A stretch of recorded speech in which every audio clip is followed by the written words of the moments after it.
Hello students.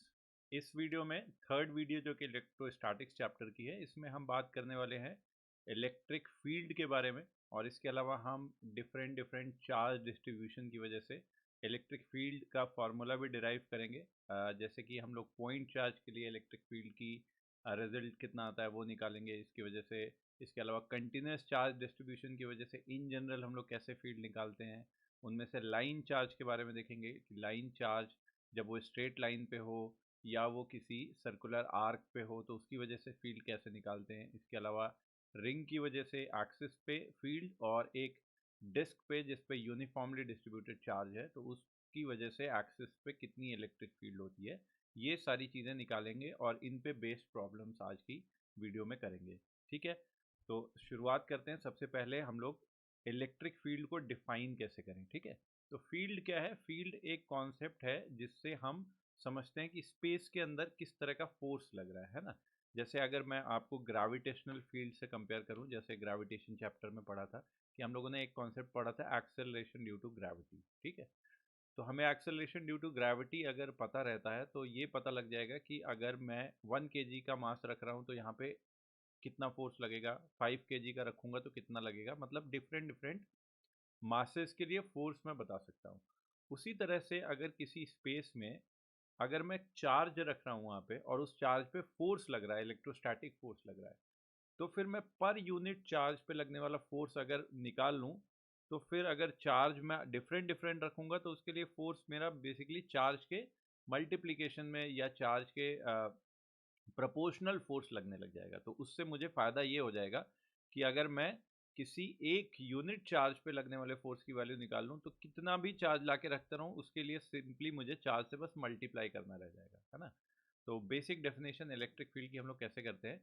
Electric field जो है किसी पॉइंट पे अगर हमें डिफाइन करना है तो उस पॉइंट पे इलेक्ट्रोस्टैटिक फोर्स क्या होगी, वहाँ पे +1 कूलम का पॉजिटिव यूनिट जो है +1 कूलम का चार्ज अगर वहाँ पे ले जाके रख दें और उस 1 कूलम के चार्ज पे जो लगने वाला फोर्स है ना, उस फोर्स के वेक्टर को हम लोग सिंपली क्या बोल सकते हैं, उस पॉइंट पे इलेक्ट्रिक फील्ड की वैल्यू। ठीक है, तो जिस भी पॉइंट पे हमें इलेक्ट्रिक फील्ड की वैल्यू निकालनी होगी, हमारा क्या तरीका होगा, वहाँ पे हम ले जाके +1 कूलम का चार्ज रख देंगे। ठीक है, और वो 1 कूलम का चार्ज पे जितना फोर्स लगेगा that force will be equal to electric field. अच्छा, 1 कूलम के लिए तो अगर कुछ जो फोर्स लग रहा है वो हमें पता है, तो मान लो वहाँ पे क्यू कूलम का चार्ज रख देते, तो ऑब्वियसली जो फोर्स हो जाती वो कितनी हो जाती, क्यू टाइम्स हो जाती। क्योंकि जैसे फोर्स में, इलेक्ट्रोस्टैटिक फोर्स में हमने देखा है कि चार्जेस का मल्टीप्लीकेशन आता है। जैसे दो पॉइंट चार्जेस के बीच में जो फोर्स आती है वो क्या आता है, Q1 × Q2। तो ऑब्वियसली बड़े चार्ज के ऊपर बड़ा फोर्स लगेगा। ठीक है, और वो डायरेक्टली प्रोपोर्शनल होगा। तो अगर 1 कूलम पे इलेक्ट्रिक फील्ड के बराबर फोर्स लग रहा है तो क्यू कूलम पे क्या हो जाएगा, क्यू टाइम्स इलेक्ट्रिक फील्ड के बराबर लगेगा। तो जैसे हमने यहाँ पे पी पॉइंट पे पी पॉइंट पे क्यू कूलम का चार्ज रख दिया, पॉजिटिव मान रहे हैं इस चार्ज को, और उस पर जो फोर्स लग रहा है वो एफ ई वेक्टर है। हालांकि ये पॉजिटिव होने की भी जरूरत नहीं है, जो रिलेशन है उसमें अगर यहाँ पे क्यू चार्ज पे एफ ई वेक्टर के बराबर फोर्स लग रहा है तो जो इलेक्ट्रिक फील्ड इस पॉइंट पे क्या हो जाएगी, वो यूनिट यूनिट चार्ज पे लगने वाला फोर्स है। तो क्यू पे अगर एफ ई लग रहा है तो 1 पे कितना लगेगा, F E vector by Q. अब ऑब्वियस सी बात है, यहाँ पे क्यू अगर पॉजिटिव होगा तो इलेक्ट्रिक फील्ड वेक्टर और F E vector same direction में होंगे। अगर क्यू नेगेटिव होगा तो यहाँ पे दिख रहा है ये रिलेशन में एक नेगेटिव साइन आ जाएगा बेसिकली, जो कि इलेक्ट्रिक फील्ड वेक्टर और इलेक्ट्रोस्टैटिक फोर्स वेक्टर जो है उनको ऑपोजिट डायरेक्शन में कर देगा। तो समझ में आ रहा है कॉन्सेप्ट कि यूनिट चार्ज पे, यूनिट पॉजिटिव चार्ज पे लगने वाला फोर्स किसी पॉइंट पे जो है electrostatic force, that will be called net electrostatic field at that point. ठीक है, पॉजिटिव चार्ज पे ऑब्वियसली सेम डायरेक्शन में, फोर्स की डायरेक्शन में लगेगा, और नेगेटिव चार्ज पे इसके ऑपोजिट डायरेक्शन में लगेगा। ठीक है, अब हम डिफरेंट डिफरेंट टाइप के चार्ज डिस्ट्रीब्यूशन की वजह से फील्ड कितना आता है, अलग अलग रिजल्ट वो निकाल लेते हैं। ठीक है, तो पहला हम लोग पढ़ेंगे electric field due to point charge. मान लो यहाँ पे पॉइंट चार्ज रखा है कैपिटल क्यू का, और इस पॉइंट चार्ज से आर वेक्टर डिस्टेंस पे यहाँ पे मान लो एक पॉइंट पी है इस जगह पे, और इस पॉइंट पी पे हमें फील्ड निकालना है। ठीक है, तो हम क्या करेंगे, यहाँ पे उठा के एक क्यू चार्ज उठा के रख देंगे, और इस क्यू चार्ज पे लगने वाला फोर्स एफ ई वेक्टर है, तो F E vector divided by Q मुझे करना है। तो अब देखो इस केस में क्या है कि दो पॉइंट चार्ज के बीच में लगने वाली फोर्स की बात हो रही है, ठीक है। तो पॉइंट चार्ज के बीच में लगने वाली फोर्स क्या हो जाती है, के Q1 Q2 which is capital Q small q by are square, unit vector r cap से मल्टीप्लाई हो जाएगी डायरेक्शन। और इलेक्ट्रिक फील्ड वेक्टर को हम कैसे डिफाइन करते हैं, E vector equal to F E vector by small q vector. यहाँ से हमारे पास इलेक्ट्रिक फील्ड वेक्टर की वैल्यू आ गई, E vector equal to capital K capital Q by are square into R cap. तो this is the result for electric field due to point charge. किस direction में होगा, रेडियल डायरेक्शन में, मतलब point charge से जिस पॉइंट पे तुम निकालना चाह रहे हो फील्ड उसको ज्वाइन करो, जो ज्वाइन करने वाला वेक्टर होगा उसी डायरेक्शन में फील्ड होगी। अगर पॉजिटिव चार्ज होगा तो अवे बाहर की तरफ होगी, नेगेटिव चार्ज होगा तो टुवर्ड्स द चार्ज, मतलब कि इधर की तरफ जो होगी वो फील्ड आ जाएगी, ठीक है। अब इसका ग्राफ प्लॉट करके देख लेते हैं। मान लो electric field E versus R का ग्राफ प्लॉट करना है, ठीक है। तो ई वर्सेस आर के ग्राफ में यहाँ पे देखो, शुरुआत ऐसे चीज में हम करते हैं जहां पे ये वैल्यू आर को जब जीरो अप्रोच कर रहा होगा, मतलब चार्ज के जस्ट बगल में आ रहे होगे। यहाँ पे मान लो कि ये जो चार्ज है कैपिटल क्यू, मान लो ये ओरिजिन पे रखा हुआ है। यहाँ पे मान लिया कि हमने कैपिटल क्यू चार्ज यहाँ पे इस वाली जगह पे रखा हुआ है, कैपिटल क्यू चार्ज, ठीक है।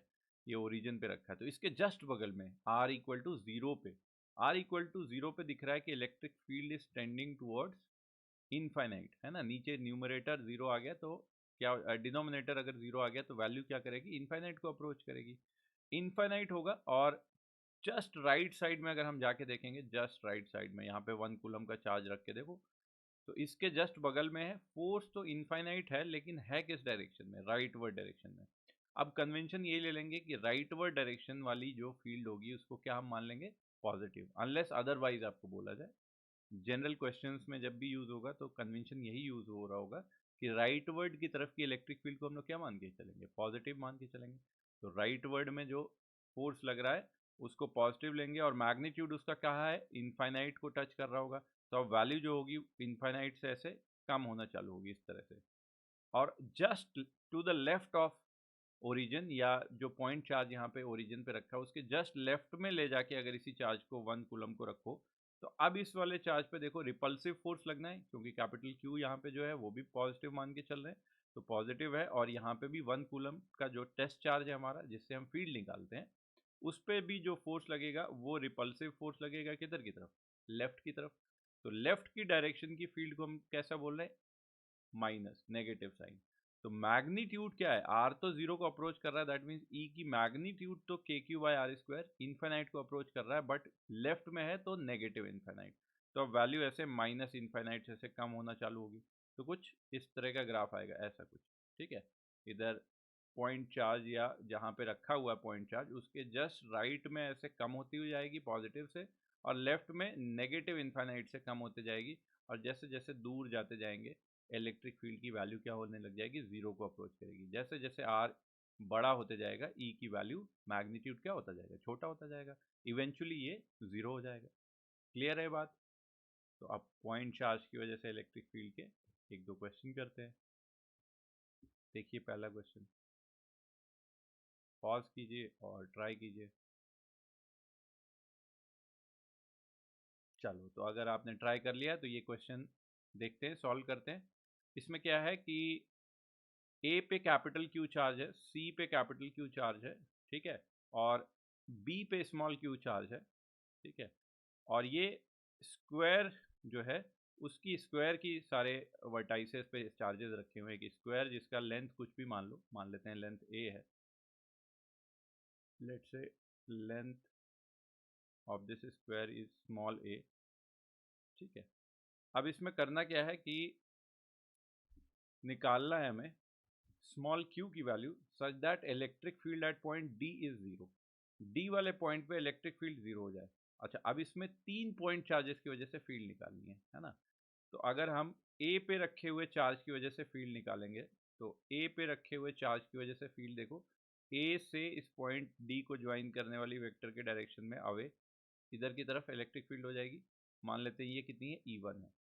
क्यू से जो डी पे जो फील्ड लगेगी वो उससे अवे की डायरेक्शन में इधर की तरफ, और सेम मैग्नीट्यूड होगा क्या दोनों का, बिकॉज चार्जेस भी ए एंड सी पे सेम है, कैपिटल क्यू। और डी पॉइंट की डिस्टेंस भी सेम है स्मॉल ए के बराबर, तो ई और ई के बराबर हो गया।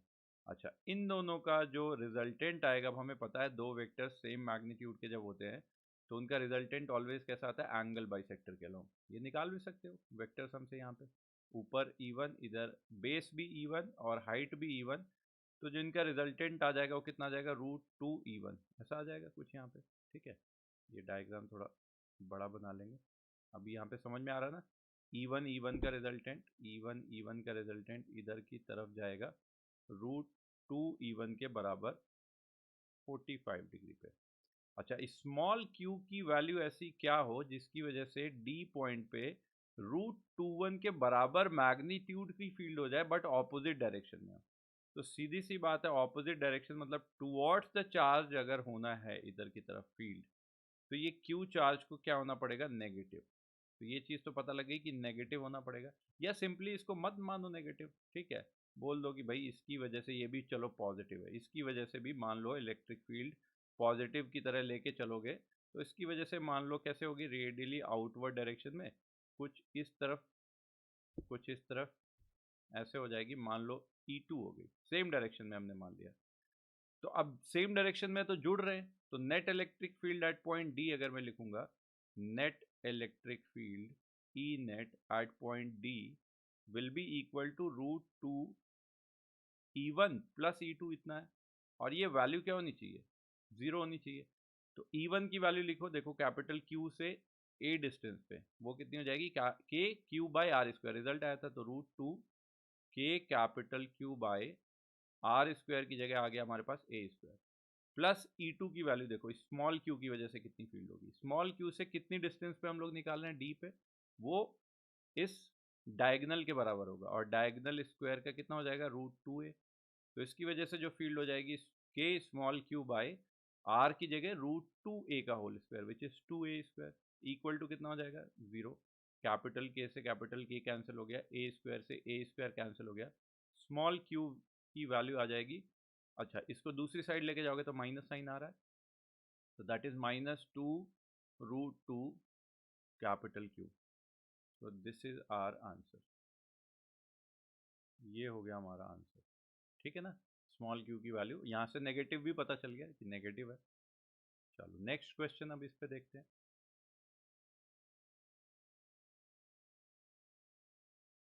अब इसमें इलेक्ट्रिक फील्ड वर्सेस आर का ग्राफ मान के चलना है, और यहाँ पे वो अजम्पशन ले लिया कि राइट वर्ड डायरेक्शन में इलेक्ट्रिक फील्ड को पॉजिटिव मान के चलना है।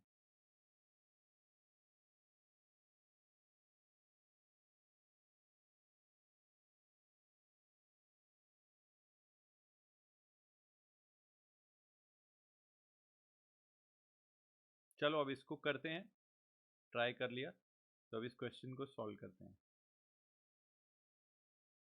ठीक है, अलग अलग केसेस में हमें करना है। तो यहाँ पे फर्स्ट वाला केस लो, ये आर वेक्टर हो गया, ये ऊपर की तरफ हम लोग मान लेते हैं कि इलेक्ट्रिक फील्ड वेक्टर है, ई वेक्टर है, और चूंकि सिर्फ बीच में ग्राफ प्लॉट करना है, फर्स्ट वाले केस में प्लॉट करते हैं जब दोनों चार्ज पॉजिटिव हैं। अब यहाँ पे इस तरह के क्वेश्चन में क्या करना होता है, यहाँ पे जैसे एक पॉजिटिव चार्ज ले लिया, यहाँ पे पॉजिटिव चार्ज है, यहाँ पे भी पॉजिटिव चार्ज है, ठीक है। सबसे पहला काम हमें क्या करना होता है, जस्ट चार्ज के बगल में फील्ड का मैग्नीट्यूड ऑलवेज क्या आएगा, इनफाइनाइट आएगा, बिल्कुल बगल में KQ/R²। आर अगर 0 को अप्रोच करेगा तो KQ/R² इनफाइनाइट को अप्रोच करेगा, तो वो कितना है, पॉजिटिव या नेगेटिव, ये चेक करना जरूरी है। तो अगर इस लेफ्ट साइड के चार्ज Q1 जो कि प्लस Q1 है, इसके जस्ट राइट में मैं +1 कूलम का चार्ज रखूं, तो जो फोर्स लगेगा वो प्रीडोमिनेंटली सिर्फ Q1 की वजह से लगेगा, क्योंकि Q2 से तो अब काफ़ी दूर पे हैं, Q1 के बिल्कुल ही बगल में है, तो R इसके लिए तो 0 के थोड़ा सा बड़ा है, दैट मीन्स बहुत बड़ी वैल्यू फोर्स की आएगी, और किस डायरेक्शन में आएगी ये इंपॉर्टेंट है, ये आएगी किधर, राइट में, और राइट वर्ड की इलेक्ट्रिक फील्ड को हम लोग क्या बोल रहे हैं, इनफाइनाइट। तो हमें ग्राफ का पता लग गया कि प्लस इनफाइनाइट से चालू होना चाहिए, ठीक है। अभी यहाँ पे छोड़ देते हैं अगला। अब Q2 के लेफ्ट में आ जाओ, क्योंकि हमें 0 से लेके L के बीच में ही ग्राफ प्लॉट करना है, तो Q2 के जस्ट लेफ्ट में रहोगे +1 कूलम चार्ज, तो इस पे Q2 खुद भी अगर पॉजिटिव है तो इस पॉजिटिव चार्ज को रिपल्शन फोर्स लगाएगा, मतलब किधर की तरफ लगाएगा, लेफ्ट की डायरेक्शन में फोर्स लगाएगा, और लेफ्ट की डायरेक्शन के फील्ड को हम लोग क्या बोल रहे हैं, नेगेटिव बोल रहे हैं। तो ये इधर साइड में कहाँ से चालू होगा ग्राफ, ये माइनस इन्फाइनाइट से ऐसा।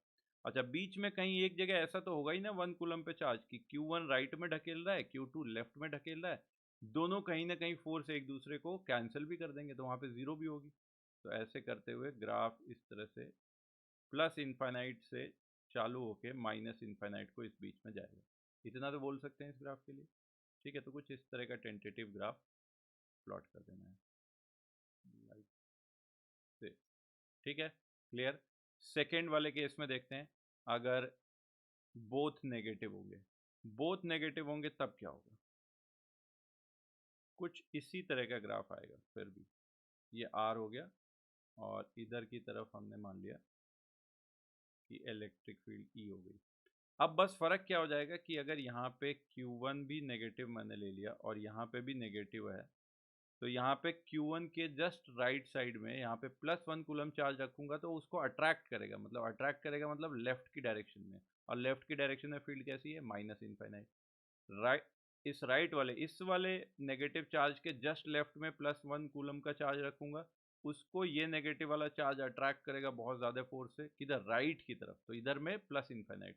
तो अब जो ग्राफ होगा बिल्कुल पहले वाले केस का उल्टा टाइप का बन जाएगा, इस तरह से कि माइनस इन्फाइनाइट से चालू होके इधर प्लस इन्फाइनाइट तक ऐसे जा रहा है। ठीक है, तो केस 1 हो गया हमारे पास, केस 2 हो गया हमारे पास।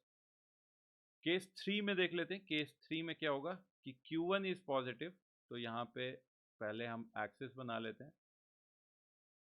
यहाँ पे Q1 जो है वो पॉजिटिव है, ये x इक्वल टू एल पे Q2 जो है वो नेगेटिव है, तो माइनस Q2। और ये वाली लाइन हो गई R एक्सिस या R एक्सिस, और इधर की तरफ इलेक्ट्रिक फील्ड आ गई E।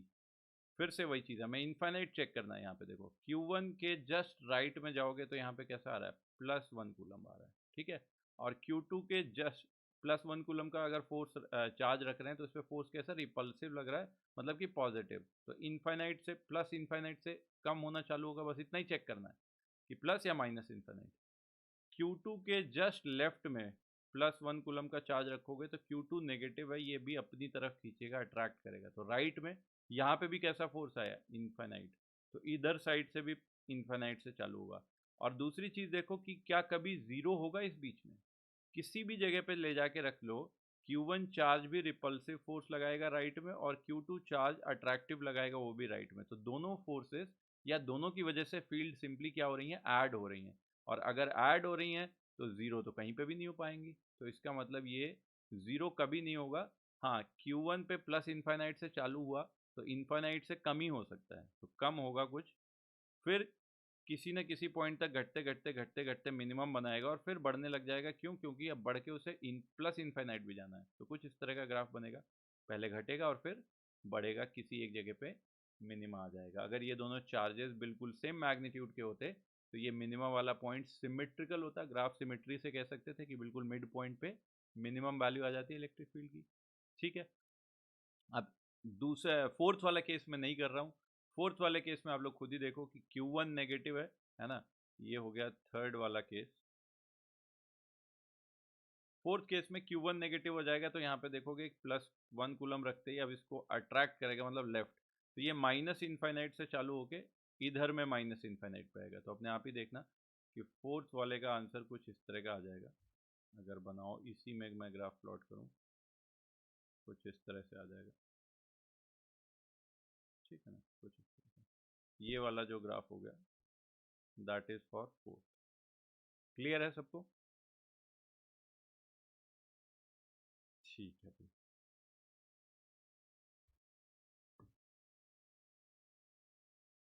अब हम लोग देखते हैं कि पॉइंट चार्जेस की वजह से फील्ड निकालना, चलो मैं आ गया। अब हमें कंटिन्यूस चार्ज डिस्ट्रीब्यूशन की वजह से फील्ड निकालना है। तो कंटिन्यूस चार्ज डिस्ट्रीब्यूशन क्या होता है, मतलब कि एक तो हो गया कि किसी एक एग्जैक्टली टाइनी छोटी सी जगह पे एक पॉइंट पे चार्ज रखा है। एक है कि चार्ज किसी बॉडी के ऊपर फैला हुआ है, मतलब किसी एक जगह पे कॉन्सेंट्रेटेड नहीं, फैला हुआ है। तो फैला हुआ है तो उसको हम लोग क्या बोलेंगे, कंटिन्यूस चार्ज डिस्ट्रीब्यूशन। वो कंटिन्यूस है, एक जगह से दूसरी जगह पूरे कंटिन्यूटी में फैला हुआ है। अब वो कंटिन्यूटी में फैला हुआ है, लेकिन अगर सिंप्लिसिटी के ऑर्डर में हम लोग वो उसका फैलाव देखना चालू करें, तो हम अज्यूम कर सकते हैं एक तो सबसे सिंपलिस्टिक जो कंटिन्यूस चार्ज डिस्ट्रीब्यूशन होगा वो एक लाइन के ऊपर फैला हुआ है, एक हाइपोथेटिकल चार्जेस की लाइन जा रही है, ठीक है, और लाइन सीधी हो सकती है, कर्व हो सकती है, एक लाइन के ऊपर फैला हुआ है। तो पहला जिसको हम बोलते हैं लाइन चार्ज डिस्ट्रीब्यूशन, यहाँ पे मैंने उस लाइन चार्ज डिस्ट्रीब्यूशन को सीधी लाइन पे दिखाया, बट वो होना ज़रूरी नहीं है, वो किसी भी तरह का एक कर्व लाइन ऐसे बनाओ और बोलो इस लाइन पे एक्चुअल में कुछ नहीं, बस चार्जेस हैं, मतलब यहाँ भी चार्ज है, यहाँ भी चार्ज है, यहाँ भी चार्ज है, यहाँ भी चार्ज है, ऐसे चार्ज फैले हुए हैं। तो इस तरह के चार्ज डिस्ट्रीब्यूशन को हम लोग लाइन चार्ज डिस्ट्रीब्यूशन बोलते हैं। और हर तरह के चार्ज डिस्ट्रीब्यूशन के लिए हम जो है पर यूनिट जो है बेसिकली चार्ज बताना चाहते हैं, या लाइन चार्ज की डेंसिटी बताना चाहते हैं, है ना, कि स्पेस के एक यूनिट स्पेस में कितनी चार्ज है। तो अब सिर्फ लाइन की बात हो रही है, लाइन का सिर्फ एक ही डायमेंशन हो सकता है, लेंथ। लाइन इतनी पतली सी चीज़ है कि ना उसके पास होगा एरिया, ना उसके पास होगा वॉल्यूम, क्या चीज़ होगी उसके पास, सिर्फ और सिर्फ लेंथ। तो अगर पर यूनिट किसी भी क्वांटिटी के ऊपर हमें निकालना ही है कि चार्ज कितना है, तो सिर्फ एक ही क्वांटिटी है यहाँ पे, डायमेंशन लेंथ। तो चार्ज पर यूनिट लेंथ हम लोग जो बोलते हैं, उसका जनरली जो सिंबल यूज किया जाता है वो क्या किया जाता है, लैम्डा। तो lambda charge per unit length अगर गिवन है और वो यूनिफॉर्म है, तो हम सिंपल निकाल सकते हैं कि एल लेंथ का चार्ज कितना होगा, है ना। जैसे 1 लेंथ का या सिंपली 1 मीटर की लेंथ का, अगर लेंथ की यूनिट 1 मीटर लेके चल रहे हैं, तो 1 मीटर का चार्ज अगर लैम्डा है, तो एल लेंथ का कितना चार्ज हो जाएगा, Q can be written as lambda times L if lambda is constant. ठीक है ना, क्लियर है। अब दूसरी तरह का टू डायमेंशनल बॉडी का बात हम लोग करते हैं कि अगर चार्ज का जो बिखराव या फैलाव है वो एक किसी सरफेस के ऊपर है, ठीक है, तो उस केस में जो चार्ज का डिस्ट्रीब्यूशन होता है उसको हम क्या बोलते हैं, सरफेस चार्ज डिस्ट्रीब्यूशन। ठीक है, ऐसे बता दिया कि एक सरफेस है, इस सरफेस के ऊपर फैला हुआ। अब सरफेस बहुत पतली सी चीज है जिसका कोई वॉल्यूम नहीं होता, ठीक है, तो सरफेस का चार्ज डेंसिटी को हम लोग डिनोट करते हैं किससे, चार्ज पर यूनिट एरिया से। जनरली हम लोग इसको किससे लिखते हैं, सिग्मा से, लेटर सिग्मा से, है ना। तो बेसिकली सिग्मा क्या है, charge per unit area coulomb per metre square, इसमें है ना।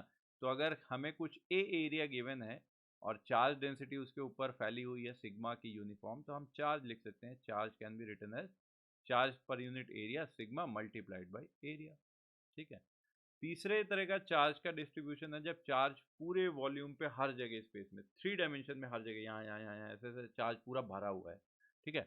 तो उस केस में जो चार्ज डेंसिटी होती है वो वॉल्यूम डेंसिटी हो जाएगी चार्ज की, मतलब पूरा charge divided by total volume. ठीक है, तो इस तरह की चीज़ें हम लोग काउंटर करेंगे। शुरुआत हम लोग ऑब्वियसली सिंपलेस्ट जहाँ होगा लाइन चार्ज से स्टार्ट करेंगे, सरफेस चार्ज पे आएंगे, वॉल्यूम चार्ज डेंसिटी की भी थोड़ी बहुत बात करेंगे कुछ एक केसेस की, और इसमें जो है इसकी वजह से, स्पेशल केसेस की वजह से हम लोग इलेक्ट्रिक फील्ड निकालना सीखेंगे। ठीक है, कैसे निकालते हैं फील्ड, तो जो रिजल्ट हमारे पास पता है, जो वो सिर्फ एक चीज़ का पता है कि हम पॉइंट चार्ज की वजह से फील्ड निकालना चाहते हैं ना। तो अब हमारे पास तरीका क्या होगा, चाहे कंटिन्यूस चार्ज डिस्ट्रीब्यूशन भी आए उसमें हम एक छोटा सा पॉइंट चार्ज अज्यूम करेंगे, है ना। कहीं पे इस, अगर वॉल्यूम चार्ज डेंसिटी की भी बात कर रहे हैं हम लोग, इस पूरे वॉल्यूम की वजह से मान लो मुझे इलेक्ट्रिक फील्ड निकालना है, तो इस वॉल्यूम पे मैं कहीं जाके एक बहुत छोटा सा पॉइंट ले लूँगा, और चूंकि ये पॉइंट बहुत छोटा सा है तो इसके ऊपर के चार्ज को मैं क्या मान सकता हूँ, इसके ऊपर चार्ज अगर डी क्यू है तो इसको मैं पॉइंट चार्ज मान सकता हूँ। और इस पॉइंट चार्ज की वजह से अगर मुझे मान लो इस पूरे बॉडी पे फैले हुए चार्ज की वजह से पी पॉइंट पे फील्ड निकालनी है, तो मैं क्या करूँगा, इस डी क्यू वाले पॉइंट की वजह से चार्ज निकाल लूँगा, डी ई निकाल लूँगा। ठीक है, ऐसे पूरे एलिमेंट चूज करते जाऊँगा, बहुत सारे अलग अलग छोटे छोटे, इस बॉडी के सारे चार्जेस को मान लूँगा कि इनफाइनाइट मैनी छोटे छोटे पॉइंट चार्जेस से मिलके बनी है, और सबकी वजह से फील्ड निकाल के मैं क्या कर दूंगा, उनका वेक्टर एडिशन। तो ये भी ध्यान रखना है कि मैं ऐसा नहीं कर सकता कि सबकी वजह से डी को निकाल के इंटीग्रेशन ऑफ डी ई कर दूं, है ना, ये ई नेट नहीं होगा। क्यों नहीं होगा, क्योंकि electric field is a vector quantity, तो हमें वेक्टर्स का इंटीग्रेशन करना नहीं आता। बट अगर मैं वेक्टर के कंपोनेंट ले लूं, हर एक वेक्टर अगर डी का मैं कंपोनेंट ले लूं, मतलब X Y and Z direction में इनको रिजॉल्व कर लूं, तो वो स्केलर बन जाएंगे। कंपोनेंट क्या होंगे, एक पर्टिकुलर डायरेक्शन में ही है तो स्केलर बन गए। तो नेट इलेक्ट्रिक फील्ड निकालने के लिए मैं क्या करूंगा, एक पॉइंट चार्ज लूंगा, एलिमेंटल चार्ज, उसकी वजह से फील्ड निकालूंगा, उसके एक्स वाई जेड कॉम्पोनेंट निकालूंगा और कॉम्पोनेंट्स को फिर इंटीग्रेट कर दूंगा। तो मैं ऐसे लिख सकता हूँ कि small electric field D E का अगर x component D E x है, उसको इंटीग्रेट कर दूंगा, जोड़ दूंगा सारे पॉइंट चार्जेस की वजह से, तो वो हो जाएगा इलेक्ट्रिक फील्ड का x component, that means I cap से मल्टीप्लाई कर दिया। सिमिलरली यही कहानी वाई एंड जेड के लिए भी होगी। बात समझ में आ रही है? ठीक है, इसको एक्चुअली में यूज़ करना हम लोग सीखेंगे जब कुछ केसेस में बना के इस तरह से फील्ड निकालना सीखेंगे। ठीक है, तो एक सिंपलेस्ट लाइन चार्ज से स्टार्ट करते हैं। इस क्वेश्चन को पढ़िए और ट्राई कीजिए।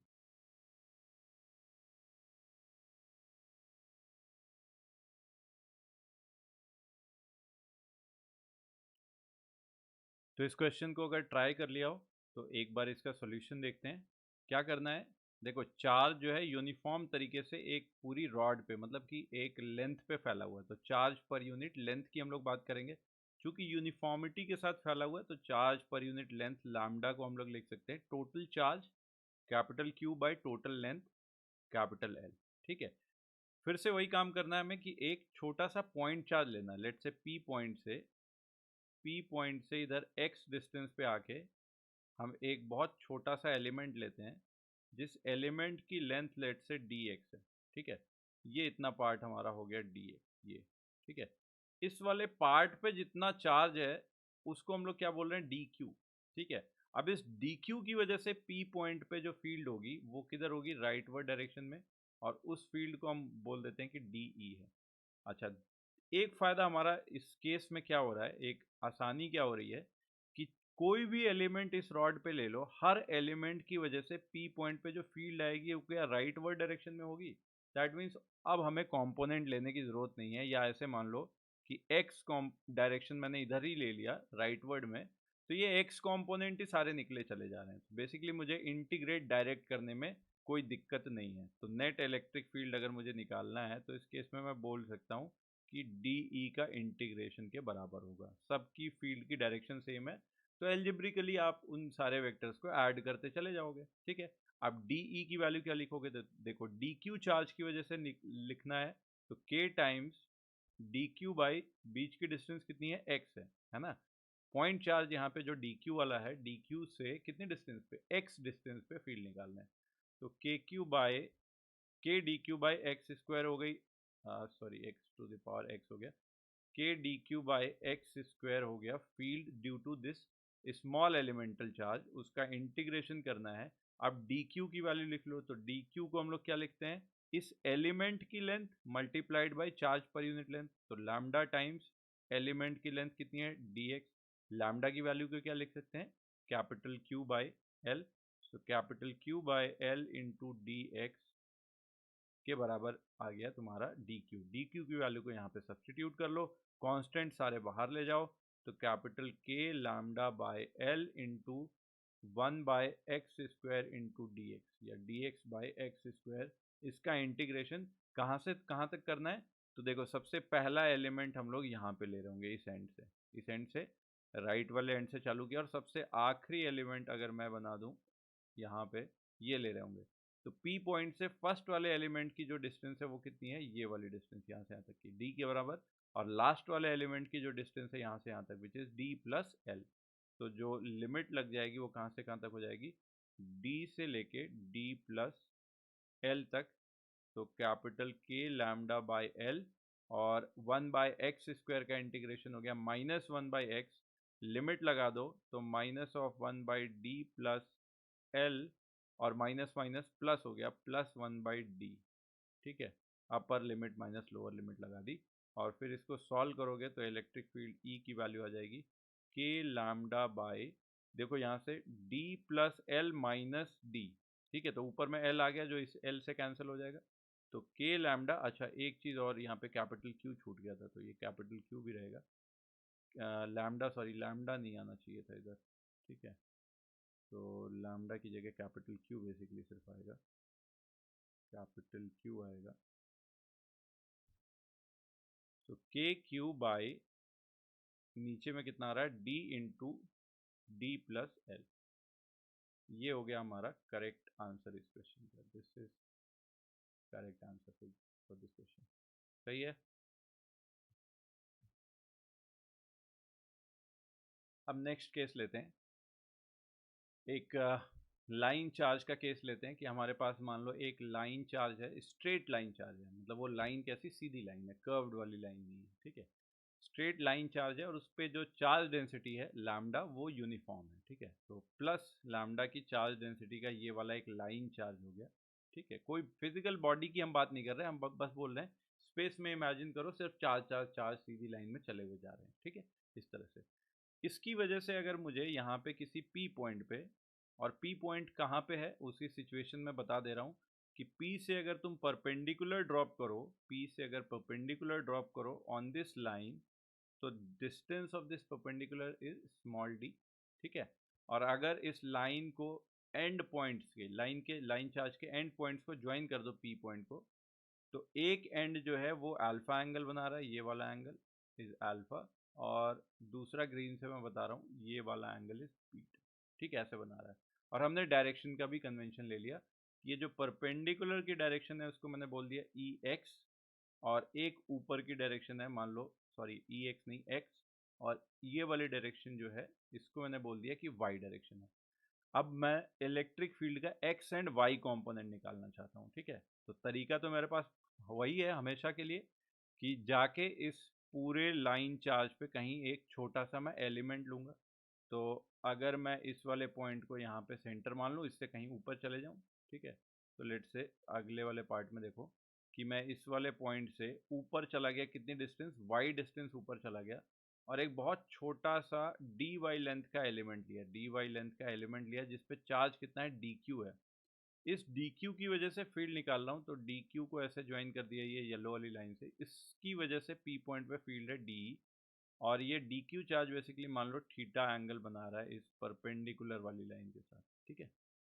तो अब सबसे पहला तो कैलकुलेशन ऑफ डी क्यू कितना होगा, D Q will be equal to lambda times D Y, length of the element into lambda, और d की वैल्यू, y की वैल्यू यहाँ से इस वाले राइट एंगल ट्राइंगल से देखो लिख सकते हैं, y is height, base is d, तो height equal to base times tan theta. अब इसी को डिफरेंशिएट कर लो थीटा से, तो dy बाई डी थीटा कितना हो जाएगा, d of sec square theta, d theta दूसरी साइड ले गए, तो dy equal to d sec square theta आ गया इंटू d थीटा, और यहाँ पे आप सब्सटीट्यूट कर लो डी क्यू वाले टर्म में, ये डी वाई की जगह ये वाला टर्म कर लो, D sec square theta D theta, तो डी क्यू को हम लोग थीटा के टर्म में कितना लिख रहे हैं, lambda D sec square theta D theta. यहाँ तक बात समझ में आ गई। अब इलेक्ट्रिक फील्ड जो हमारी आ रही है वो थीटा एंगल बना रही है, और जैसे जैसे एलिमेंट हम ऊपर नीचे करते जाएंगे तो थीटा भी बदलते जाएगा, तो हर एक अलग अलग डायरेक्शन में एलिमेंट जो है फील्ड देगा। तो हमें अब क्या करना चाहिए, एक्स एंड वाई कंपोनेंट ले लेने चाहिए। तो अब हम लोग एक्स कंपोनेंट निकालना चाहें मान लो, तो इलेक्ट्रिक फील्ड का, सॉरी यहाँ पे पहला वाला एक्स कंपोनेंट अगर हम लोग निकालना चाहें, तो एक तो इस एलिमेंट की वजह से अगर नेट फील्ड में निकालूं D E, elemental point charge की वजह से, तो कितना होगा, ये फॉर्मूला हम लोग लिख सकते हैं, D will be equal to K D Q by are square. R कौन सा है, ये वाली डिस्टेंस है, देखो इस राइट एंगल ट्राइंगल में base is D, hypotenuse is R, hypotenuse को क्या लिख सकते हो, बेस इंटू सेक थीटा, तो यहाँ पे बेसिकली हाइपोटेनस में ये आ गया डी सेक थीटा का होल स्क्वायर। क्लियर है बात। तो ये वाला फॉर्मूला जो यहाँ पे दिख रहा है K D Q by D into sec square theta, ये basically K D Q by are square है, ठीक है, यहाँ से आया। अब इसमें उठा के डी क्यू की वैल्यू फिर से सब्सटीट्यूट करो, तो देखो ऊपर में सेक स्क्वायर, नीचे में सेक स्क्वायर, सब कैंसिल हो गया, तो डी ई की वैल्यू इतनी आ गई। अब इस डी का कंपोनेंट हम लोग एक्स डायरेक्शन में ले लेते हैं, एक्स डायरेक्शन में कंपोनेंट ले लोगे तो D E will be equal to, देखो डी ई का एक्स कंपोनेंट को अगर मैं डी ई एक्स बोल रहा हूँ, तो डी ई एक्स इधर की तरफ जो हो गया D E X, that will be equal to D E into cos theta, तो डी ई कॉस थीटा के बराबर हो गया। फिर वैल्यू उठा के डी की सब्सटीट्यूट कर दो इस वाली इक्वेशन से, यहाँ पे ले आओ, ठीक है, और फिर इंटीग्रेट कर दो। अब एंगल्स कहाँ से कहाँ तक लेने हैं, ये वाला पार्ट भी अच्छे से समझना ज़रूरी है, ठीक है। एंगल कहाँ से कहाँ तक लेने हैं, देखो एंगल मैंने कहाँ से कहाँ तक लिया, माइनस अल्फा से प्लस बीटा तक, माइनस अल्फा से प्लस बीटा तक, मतलब पहला एलिमेंट मैं जो चूज कर रहा हूँ वो यहाँ पे है, आखिरी एलिमेंट यहाँ पे है। तो जब भी जो भी चीज़ डी के साथ आती है लिमिट भी वही लगती है, ये चीज़ तो क्लियर होना चाहिए। तो लिमिट तो थीटा की लगेगी, ये वाले थीटा की लगेगी लिमिट, लेकिन यहाँ पे माइनस एंगल अल्फा क्यों आया, तो उसको ऐसे समझो, ये जो रिलेशन हम लोग देख रहे थे ना यहाँ पे इस राइट एंगल ट्राइंगल में, y equal to D tan theta, यहाँ पे देखो y equal to D tan theta. अगर मैं इस सबसे नीचे वाले पॉइंट पे होता तो आप देखो इस वाले पॉइंट को ओरिजिन रख रहे हो और ऊपर की तरफ प्लस वाई तुम्हारा कोऑर्डिनेट है, तो इस सबसे नीचे वाले पॉइंट का वाई कोऑर्डिनेट क्या नेगेटिव होता? और वाई की वैल्यू अगर नेगेटिव आती तो ये डी तो पॉजिटिव है ही है, तो इसका मतलब टैन थीटा भी कैसा हो जाता? नेगेटिव हो जाता। और टैन थीटा नेगेटिव होने का मतलब है कि थीटा की वैल्यू क्या आएगी, या तो हम 90 से बड़ा लें, है ना, जो कि इस केस में दिख ही रहा है कि नहीं है वो केस। तो दूसरा तरीका हमारे पास ये हो सकता है कि हम थीटा को क्या मान लें, नेगेटिव मान लें। तो यहाँ इसीलिए जो एंगल ले लिया है वो नेगेटिव है। या सिंपली ऐसा कन्वेंशन मान के चलो कि ये जो लाइन है बेस वाली, ऐसे ये वाली परपेंडिकुलर लाइन, इस लाइन के ऊपर इस वाली डायरेक्शन में ऐसे जा रहे हैं हम लोग, क्लॉकवाइज डायरेक्शन में जा रहे हैं, तो थीटा हमारा कैसा है, पॉजिटिव है। और नीचे की तरफ जा रहे हैं तो हमारा थीटा कैसा है, नेगेटिव है। ये साइन कन्वेंशन हम लोग पहले इसलिए ले रहे हैं कि बाद में क्वेश्चन में आपको साइन फिर ना पुट करना पड़े। मतलब इस तरह का क्वेश्चन देखो तो जो फाइनल में रिजल्ट आ रहा है उसमें फिर से दोबारा आपको साइन पुट करने की जरूरत ना पड़े, एक बार हमने इसलिए कर लिया, ये भी बड़ी क्लैरिटी की जरूरत है। ठीक है, तो अब यहाँ पे देखो capital K lambda by D ये सब तो कांस्टेंट हो गया, बाहर लेके जाओ। कॉस थीटा का इंटीग्रेशन क्या हो जाएगा, साइन थीटा, लिमिट लगाओ, sine upper limit sine beta minus of sine of minus alpha. और साइन की माइनस थीटा की वैल्यू कितनी होती है, माइनस साइन थीटा, तो दो माइनस मिला के क्या हो गए, प्लस हो गए।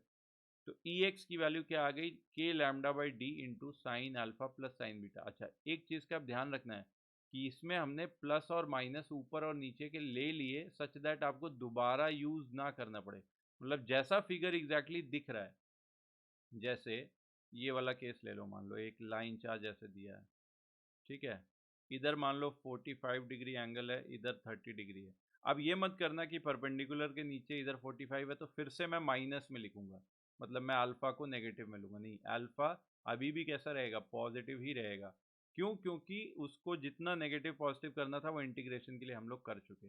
इस तरह का केस रहेगा तो अल्फा इज +45, बीटा इज +30। ठीक है, कहाँ पे नेगेटिव आएगा, जब केस ऐसा नहीं बन रहा होगा, दैट मीन्स कुछ इस तरह का केस बन रहा हो, जैसे ये मान लो ले लो, यहाँ पे लाइन चार्ज है इस तरह का ऐसा।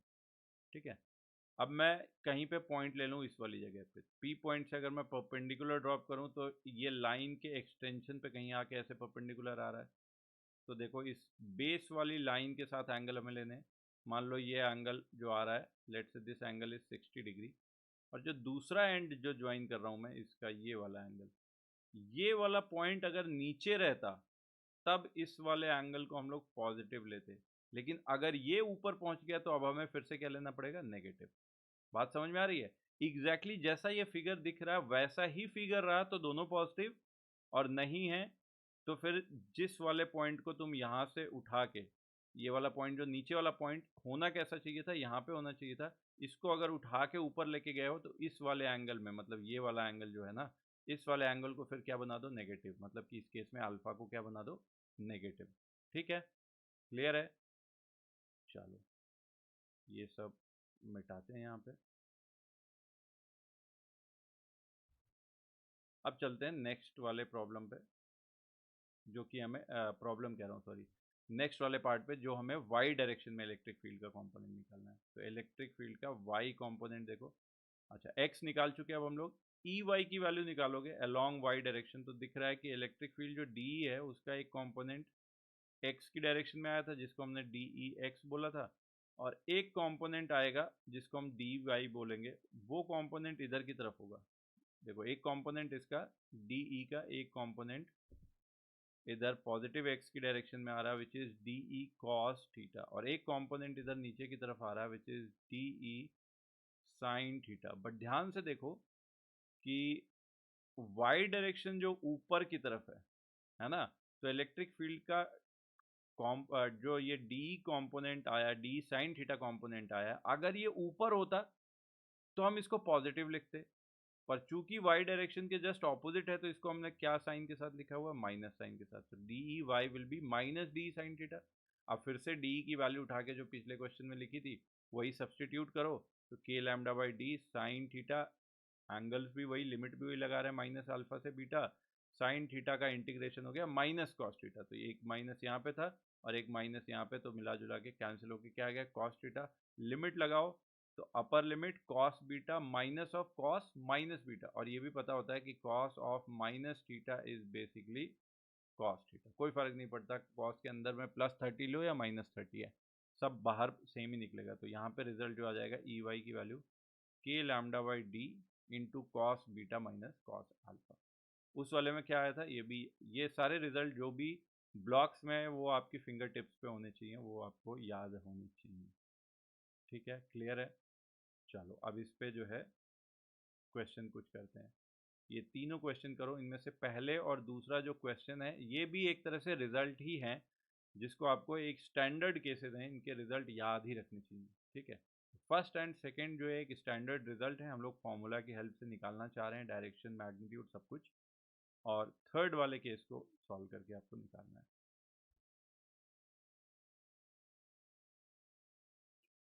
ठीक है, तो अब इसको तीनों केसेस को एक एक करके देखते हैं कि क्या ये रिजल्ट निकलता है। फर्स्ट एंड सेकंड केस के रिजल्ट हमें याद भी करने हैं, तो स्टैंडर्ड केस है। ठीक है, तो फर्स्ट वाला केस देखो। फर्स्ट वाले केस में एंगल्स का कहानी देखते हैं। हमें पहला काम करना होता है लाइन चार्ज मिलते ही कि हम एक पॉइंट से, जिस पॉइंट पे फील्ड निकालनी है उससे एक परपेंडिकुलर ड्रॉप करें, वो डिस्टेंस निकालें, वो गिवन है इस केस में डी है। फिर हम क्या करें, इस लाइन चार्ज के एंड को पी पॉइंट्स पे मिलाएं। अब ये तो लेकिन दोनों साइड इनफाइनाइट तक जा रहा है ना, इधर भी ये लाइन चार्ज इनफाइनाइट जा रहा है, इधर भी ये लाइन चार्ज इनफाइनाइट तक जा रहा है। ठीक है, अब एक चीज सोचो, मान लो ये लाइन चार्ज यहाँ पे एंड कर रहा होता है, इस वाले केस में देखो, तो ज्वाइन करते हम एंड करने वाली लाइन को ऐसे पी पॉइंट से ऐसे, तो ये एंगल ऐसे अल्फा बन रहा है। ठीक है, अब हाँ ठीक है, अल्फा टू बीटा जो भी है, यहाँ पे क्या लिया था, हाँ अल्फा टू बीटा। ठीक है, बीटा बीटा एंगल मान लो बन रहा है, बीटा एंगल। ठीक है, अब इसी पॉइंट को और थोड़ा ऊपर ले जाते हैं, मान लो ये रॉ जो लाइन चार्ज है और थोड़े बड़े लेंथ का होता है और ऊपर होता है, तो जो ज्वाइनिंग लाइन अब बनती, उस ज्वाइनिंग लाइन का एंगल जो होता है वो बढ़ जाता। तो जैसे जैसे पॉइंट हम ऊपर लेते जा रहे हैं, एंगल बीटा क्या होते जा रहा है, बढ़ते जा रहा है, बढ़ते जा रहा है, बढ़ते जा रहा है, ऐसे ऐसे और दूर जाओगे और जाएगा। बेसिकली इस साइड के इनफाइनाइट को ज्वाइन करने वाली लाइन जो जाएगी, वो यहाँ से पी पॉइंट से जो लाइन, बेसिकली दो पैरेलल लाइंस के बारे में हम बोलते हैं ना कि दो पैरेलल लाइंस कहाँ पे मिलती हैं एक दूसरे से, इनफाइनाइट पे। तो P से जो भी लाइन इधर के इनफाइनाइट पॉइंट पे मिलेगी, वो बेसिकली इसी लाइन के, इस वाली लाइन चार्ज के पैरेलल ही होगी। मतलब कि ये वाला जो एंगल आएगा वो कितना आ जाएगा, 90 डिग्री आ जाएगा। सिमिलरली दूसरे साइड पे भी एंड पॉइंट कहाँ इनफाइनाइट तक जा रहा है, तो उससे मिलाने वाली लाइन जो होगी वो ऐसे सीधी सीधी जाएगी, और इस लाइन को हम बोलेंगे जाके इस वाले लाइन चार्ज से इनफाइनाइट पे कहीं मिल रही है, तो ये वाला एंगल भी कितना हो जाएगा, 90 डिग्री। तो बेसिकली ये जो स्टैंडर्ड केस हो गया हमारा, इस वाले स्टैंडर्ड केस में अब हम लोग ले सकते हैं alpha equal to beta equal to 90 degree या π/2। अब इसमें सीधा सा दिख गया, बाई सिमिट्री भी हम कह सकते हैं कि जो इलेक्ट्रिक फील्ड होगी बाई सिमिट्री इस परपेंडिकुलर बाइसेक्टर के लॉन्ग होगी। और नहीं मानना है तो ई वाई वाला कंपोनेंट करके देख लो, क्योंकि ये एक्स डायरेक्शन ये है और वाई डायरेक्शन ये है। तो ई एक्स के लिए हमारे पास आया था cos beta minus cos alpha, यहाँ पे बीटा भी 90 है, अल्फा भी 90 है, तो कॉस 90 0 माइनस 0 वाला फैक्टर आ जाएगा। तो वाई कंपोनेंट तो है ही 0, जो भी इलेक्ट्रिक फील्ड है वो एक्स डायरेक्शन में है, ये इलेक्ट्रिक फील्ड एक्स डायरेक्शन में है, और इस इलेक्ट्रिक फील्ड की वैल्यू अगर निकालनी है तो यहाँ पे लिख सकते हैं हम इलेक्ट्रिक फील्ड की value E will be equal to, formula लगाओ, K lambda by D into sine alpha plus sine beta, sine alpha sine 90 1 plus sine beta 1। ठीक है, तो यहाँ से जो नेट इलेक्ट्रिक फील्ड इस केस में आ गई ई की value 2 capital K lambda by D, ये आ गया रिजल्ट। ये रिजल्ट याद करके रखना है आप लोगों को, है ना, स्टैंडर्ड, कि अगर दोनों साइड पे इनफाइनाइट रॉड हो तो ऐसा आएगा। सेकेंड वाला केस देखें। सेकेंड वाले केस में क्या, एक साइड तो ऐसा इनफाइनाइट है, बट दूसरा साइड जो है वो फुट ऑफ द परपेंडिकुलर से ही चालू होता है। तो दूसरा साइड अगर कहीं पे नीचे होता है, यहाँ पे होता, तो ये ज्वाइन करने वाली लाइन को हम लोग क्या बोलते, अल्फा बोलते। ठीक है, अब इस पॉइंट को ऊपर लेके जाना चालू करो तो अल्फा कम होते जा रहा है, ये पॉइंट चलते चलते यहीं पे आ गया तो अल्फा ये वाला एंगल क्या हो जाएगा, 0 हो जाएगा। तो और दूसरा बीटा के लिए हमें पता है कि बीटा इज 90 डिग्री, है ना। तो अब इस केस में हम लोग क्या लिख सकते हैं, alpha equals 0 and beta equals pi by 2। अब जरा रिजल्ट निकालो तो ई एक्स की वैल्यू इसमें देखो, हमें कन्वेंशन तो पता ही है कि ये वाली डायरेक्शन को एक्स बोलते हैं और ऊपर वाली डायरेक्शन को ऐसे हम लोग वाई लेके चल रहे हैं, ठीक है। तो ई एक्स की वैल्यू जो हमारे पास आ जाएगी वो कितनी होगी, देखो ई एक्स की वैल्यू,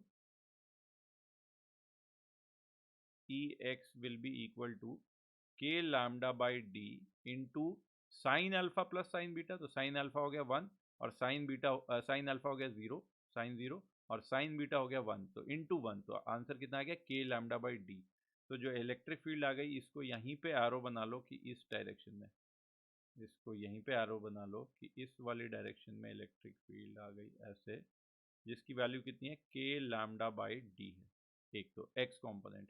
अब वाई कॉम्पोनेंट निकालो, ई वाई, तो that will be equal to K lambda by D into cos, क्या था, cos beta minus cos alpha, ये देखते हैं ना, cos beta minus cos alpha. तो यहाँ पे आ जाओ, cos beta minus cos alpha, cos beta minus cos beta हो गया cos 90 0 minus cos alpha which is cos 0 की वैल्यू 1। तो ये माइनस में के लैम्डा बाई डी आ रहा है, और माइनस साइन क्या बता रहा है कि अब फील्ड किधर होगी, प्लस वाई, मतलब ऊपर की तरफ नहीं बल्कि नीचे की तरफ। तो यहाँ पे इस वाले पॉइंट पे इलेक्ट्रिक फील्ड की डायरेक्शन नीचे की तरफ है, जिसका मैग्नीट्यूड कितना है, के लैम्डा बाई डी के ही बराबर है, ठीक है। और ऐसे भी लॉजिकली भी समझ सकते हो कि अगर यहाँ पे सारे पॉइंट चार्जेस ऐसे ऊपर में रखे हुए हैं, सबकी वजह से फील्ड कुछ इस डायरेक्शन में आ रही, तो इनके जो कंपोनेंट निकलेंगे, एक इधर राइट की तरफ जाएगा और एक नीचे की तरफ जाएगा, तो फील्ड इस तरह से आ गई, है ना। जब भी कभी ये एंगल में अल्फा बीटा में कंफ्यूजन हो तो एक बार ऐसे सैनिटी चेक भी कर लिया करो। सैनिटी चेक मतलब कॉमन सेंस लगा के देख लो कि इधर ही आनी चाहिए कि नहीं आनी चाहिए। और वही चीज़ है कि यहाँ पे प्लस लैम्डा की जगह माइनस लैम्डा हो गया तो सारे डायरेक्शन क्या हो जाएंगे, ऑपोजिट हो जाएंगे। तो ये सेमी इन्फिनिट वाला भी केस ऐसे हम लोगों ने देख लिया। तो ये दो केस के रिजल्ट याद रखने हैं। और इसी में देखो फुल इन्फाइनाइट होता तो जैसा ये लाइन चार्ज दिया ना, बिल्कुल उसी के जैसा नीचे एक और लाइन चार्ज जैसा इन्फाइनाइट पे बना लो, है ना। अब उसकी वजह से कैसी फील्ड आ जाती, ऐसे आवे की तरफ इधर, जिसका एक कंपोनेंट राइट की तरफ आता, कितना था, के लैम्डा बाई डी, एक ऊपर की तरफ आता, के लैम्डा बाई डी, ऊपर और नीचे के कैंसिल हो गए और राइट में दोनों जुड़ गए। तो वही तो पिछला वाला केस हमारे पास आ रहा है, 2 के लैम्डा बाई डी आगे की तरफ एक्स की डायरेक्शन में। तो यहाँ से ऐसे आप इस सारे केसेस को बेसिकली कॉमन सेंस से देखो कि ये वेरीफाई भी हो रहे हैं कि नहीं हो रहे हैं, तो हो रहे हैं, बिल्कुल सही है, ठीक है। अब लास्ट केस देखते हैं जिसमें हमें एप्लीकेशन करना है इसका, ठीक है। चलो, तो इसमें 3 सेगमेंट हमें गिवन है, तीनों सेगमेंट की वजह से फील्ड निकालनी है, बट थोड़ा सा हम लोग पहले से ही कॉमन सेंस यूज करते चलेंगे जिससे हमारा काम हो जाए। तो इसमें देखो फर्स्ट वाला लाइन का सेगमेंट ये मान लो, this is let's say first segment, this segment is let's say second segment and this segment is let's say third segment. First and third थोड़ी सिमेट्री के साथ हैं, तो हम यूज करना चाहें तो इनका डायरेक्ट यूज करेंगे। इनकी लाइन को आगे बढ़ाओ, इनकी लाइन को किसी एक को पकड़ लेते हैं, फर्स्ट वाले को, कि लाइन को आगे बढ़ाया, फिर हम इस पॉइंट पे जहाँ पे फील्ड निकालनी है उससे परपेंडिकुलर ड्रॉप कर देते हैं। तो यहाँ से एक परपेंडिकुलर ड्रॉप कर दिया। This length is basically first वाली केस के लिए D1 है मान लो, ठीक है। अब वो D1 कैसे निकलेगा, दिस एंगल इज 30, तो this angle is basically 30 degree. ये वाली डिस्टेंस यहाँ से लेके यहाँ तक टोटल जो है that is equal to D, यहाँ से लेके यहाँ तक डिस्टेंस कितनी हो जाएगी, D/2। तो ये D1 की वैल्यू यहाँ से हमारे पास निकल के आ गई, D1 इक्वल टू D/2, ठीक है।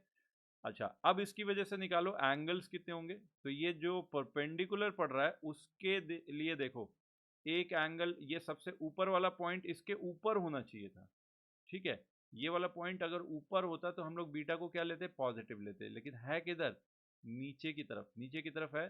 तो अब इसका मतलब हम लोग बीटा की वैल्यू को क्या लेंगे, नेगेटिव लेंगे, और कितना, -60 डिग्री या π/3। और ये दूसरा एंड जो इसका है वो होना ही चाहिए था नीचे की तरफ, तो अभी भी नीचे की तरफ है, कोई दिक्कत नहीं है। कहाँ पे जा रहा है, इनफाइनाइट पे, तो इनफाइनाइट पे पी से ऐसे सीधी लाइन जो जाएगी वही मिलेगी ना। तो इसके साथ इस वाले परपेंडिकुलर के साथ कितना एंगल बनाएगी, ये वाला एंगल 90 डिग्री। तो अल्फा वाला पार्ट जो है वो कितना आ जाएगा, π/2। अब वैल्यूज पुट करो। अच्छा, वैल्यूज में एक्स की वैल्यू मत निकालो, ई एक्स मत निकालो, क्यों मत नहीं निकालो मैं बता रहा हूँ कि इसकी वजह से देखो, फर्स्ट वाले की वजह से एक इधर की तरफ फील्ड आएगी E1x और एक ऊपर की तरफ फील्ड आएगी लेट से E1y, ऐसा आएगा। ठीक है, थर्ड वाले की वजह से देखो बाई सिमिट्री कह सकते हो कि E1x के बराबर एक बस उसके ऑपोजिट डायरेक्शन में आ जाएगा, इसकी वजह से भी ऐसा, थर्ड वाले की वजह से, और एक ऊपर की तरफ आएगा जो सेम होगा। तो एक्स एक्स वाले कंपोनेंट फर्स्ट एंड थर्ड एक दूसरे को कैंसिल ही कर देंगे, तो हम एक्स क्यों निकालें जब वो अल्टीमेटली जीरो ही हो जाना है। तो हम एक्स नहीं निकालते, हमें पता ही है कि रिजल्टेंट 1 एंड 3 मिला के किधर देंगे, वाई की डायरेक्शन में देंगे। तो ये एक्स का हटाओ, सिर्फ वाई वाले पार्ट का निकालो। ठीक है, तो E1y will be equal to कितना हो जाएगा, k lambda by D into cos beta minus cos alpha आया था। आप कॉस बीटा में रखोगे तो cos of minus into pi by three, तो कॉस के माइनस की वैल्यू लो या प्लस की वैल्यू लो, आंसर कितना आता है, सेम ही आता है। तो cos of pi by three मतलब cos 60 which is equal to plus, sorry यहाँ पे माइनस आ रहा है, यहाँ पे प्लस होगा, plus 1/2 cos beta minus cos alpha, और कॉस अल्फा कितना है 90 डिग्री, तो कॉस 90 जीरो ही हो गया, तो प्लस लो या माइनस लो, तो आंसर कितना आ रहा है, के लैम्डा बाई 2d। तो 1 एंड 3 का मिला के, 1 एंड 3 का मिला के जो फील्ड आ रही है वो ऊपर की डायरेक्शन में आ रही है, ऐसे लिख लेते हैं, ऊपर की डायरेक्शन में आ रही है, इसका just double which is equal to K lambda by D. Clear. अच्छा, एक और गलती हुई यहाँ पे, गलती हुई, ये कौन सी, हमें लिखना चाहिए था वैल्यू में D1, यहाँ पे D1 लिखना चाहिए था। ठीक है, और D1 की वैल्यू कितनी है, D1 की वैल्यू है D/2, तो एक 2 ऐसे ऊपर जाएगा तो 2 से 2 कैंसिल हुआ, k लैम्डा बाई डी एक की वजह से हो गई, दो की वजह से कितनी आ गई, 2k lambda by D. Clear है, 2k लैम्डा बाई डी। अब इस वाले पार्ट की वजह से, सेकेंड वाले की वजह से निकाल लेते हैं। सेकेंड वाले की वजह से अगर हम लोग निकाल लें, देखो तो ये लाइन चार्ज कुछ ऐसा हो गया।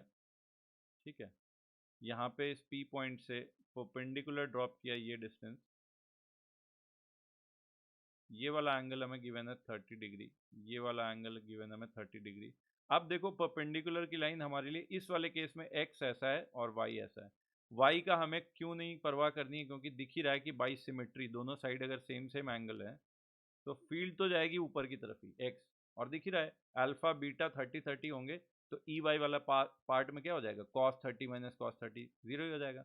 तो हमें सिर्फ x निकालना है इधर, और इस केस के लिए d की वैल्यू देखो कितनी आएगी, ये वाला पार्ट है d/2 डिस्टेंस, और ये डिस्टेंस जो आ रही है that distance is basically second वाले पार्ट के लिए जो परपेंडिकुलर डिस्टेंस है d2। तो इस वाले राइट एंगल ट्राइंगल में देखो, base d2 by height d/2, d2 by d/2 will be equal to base by height कितना लिख सकते हैं, cot 30, और cot 30 की वैल्यू कितनी होगी, √3। तो basically d2 will be equal to √3d/2 ऐसा लिख सकते हैं।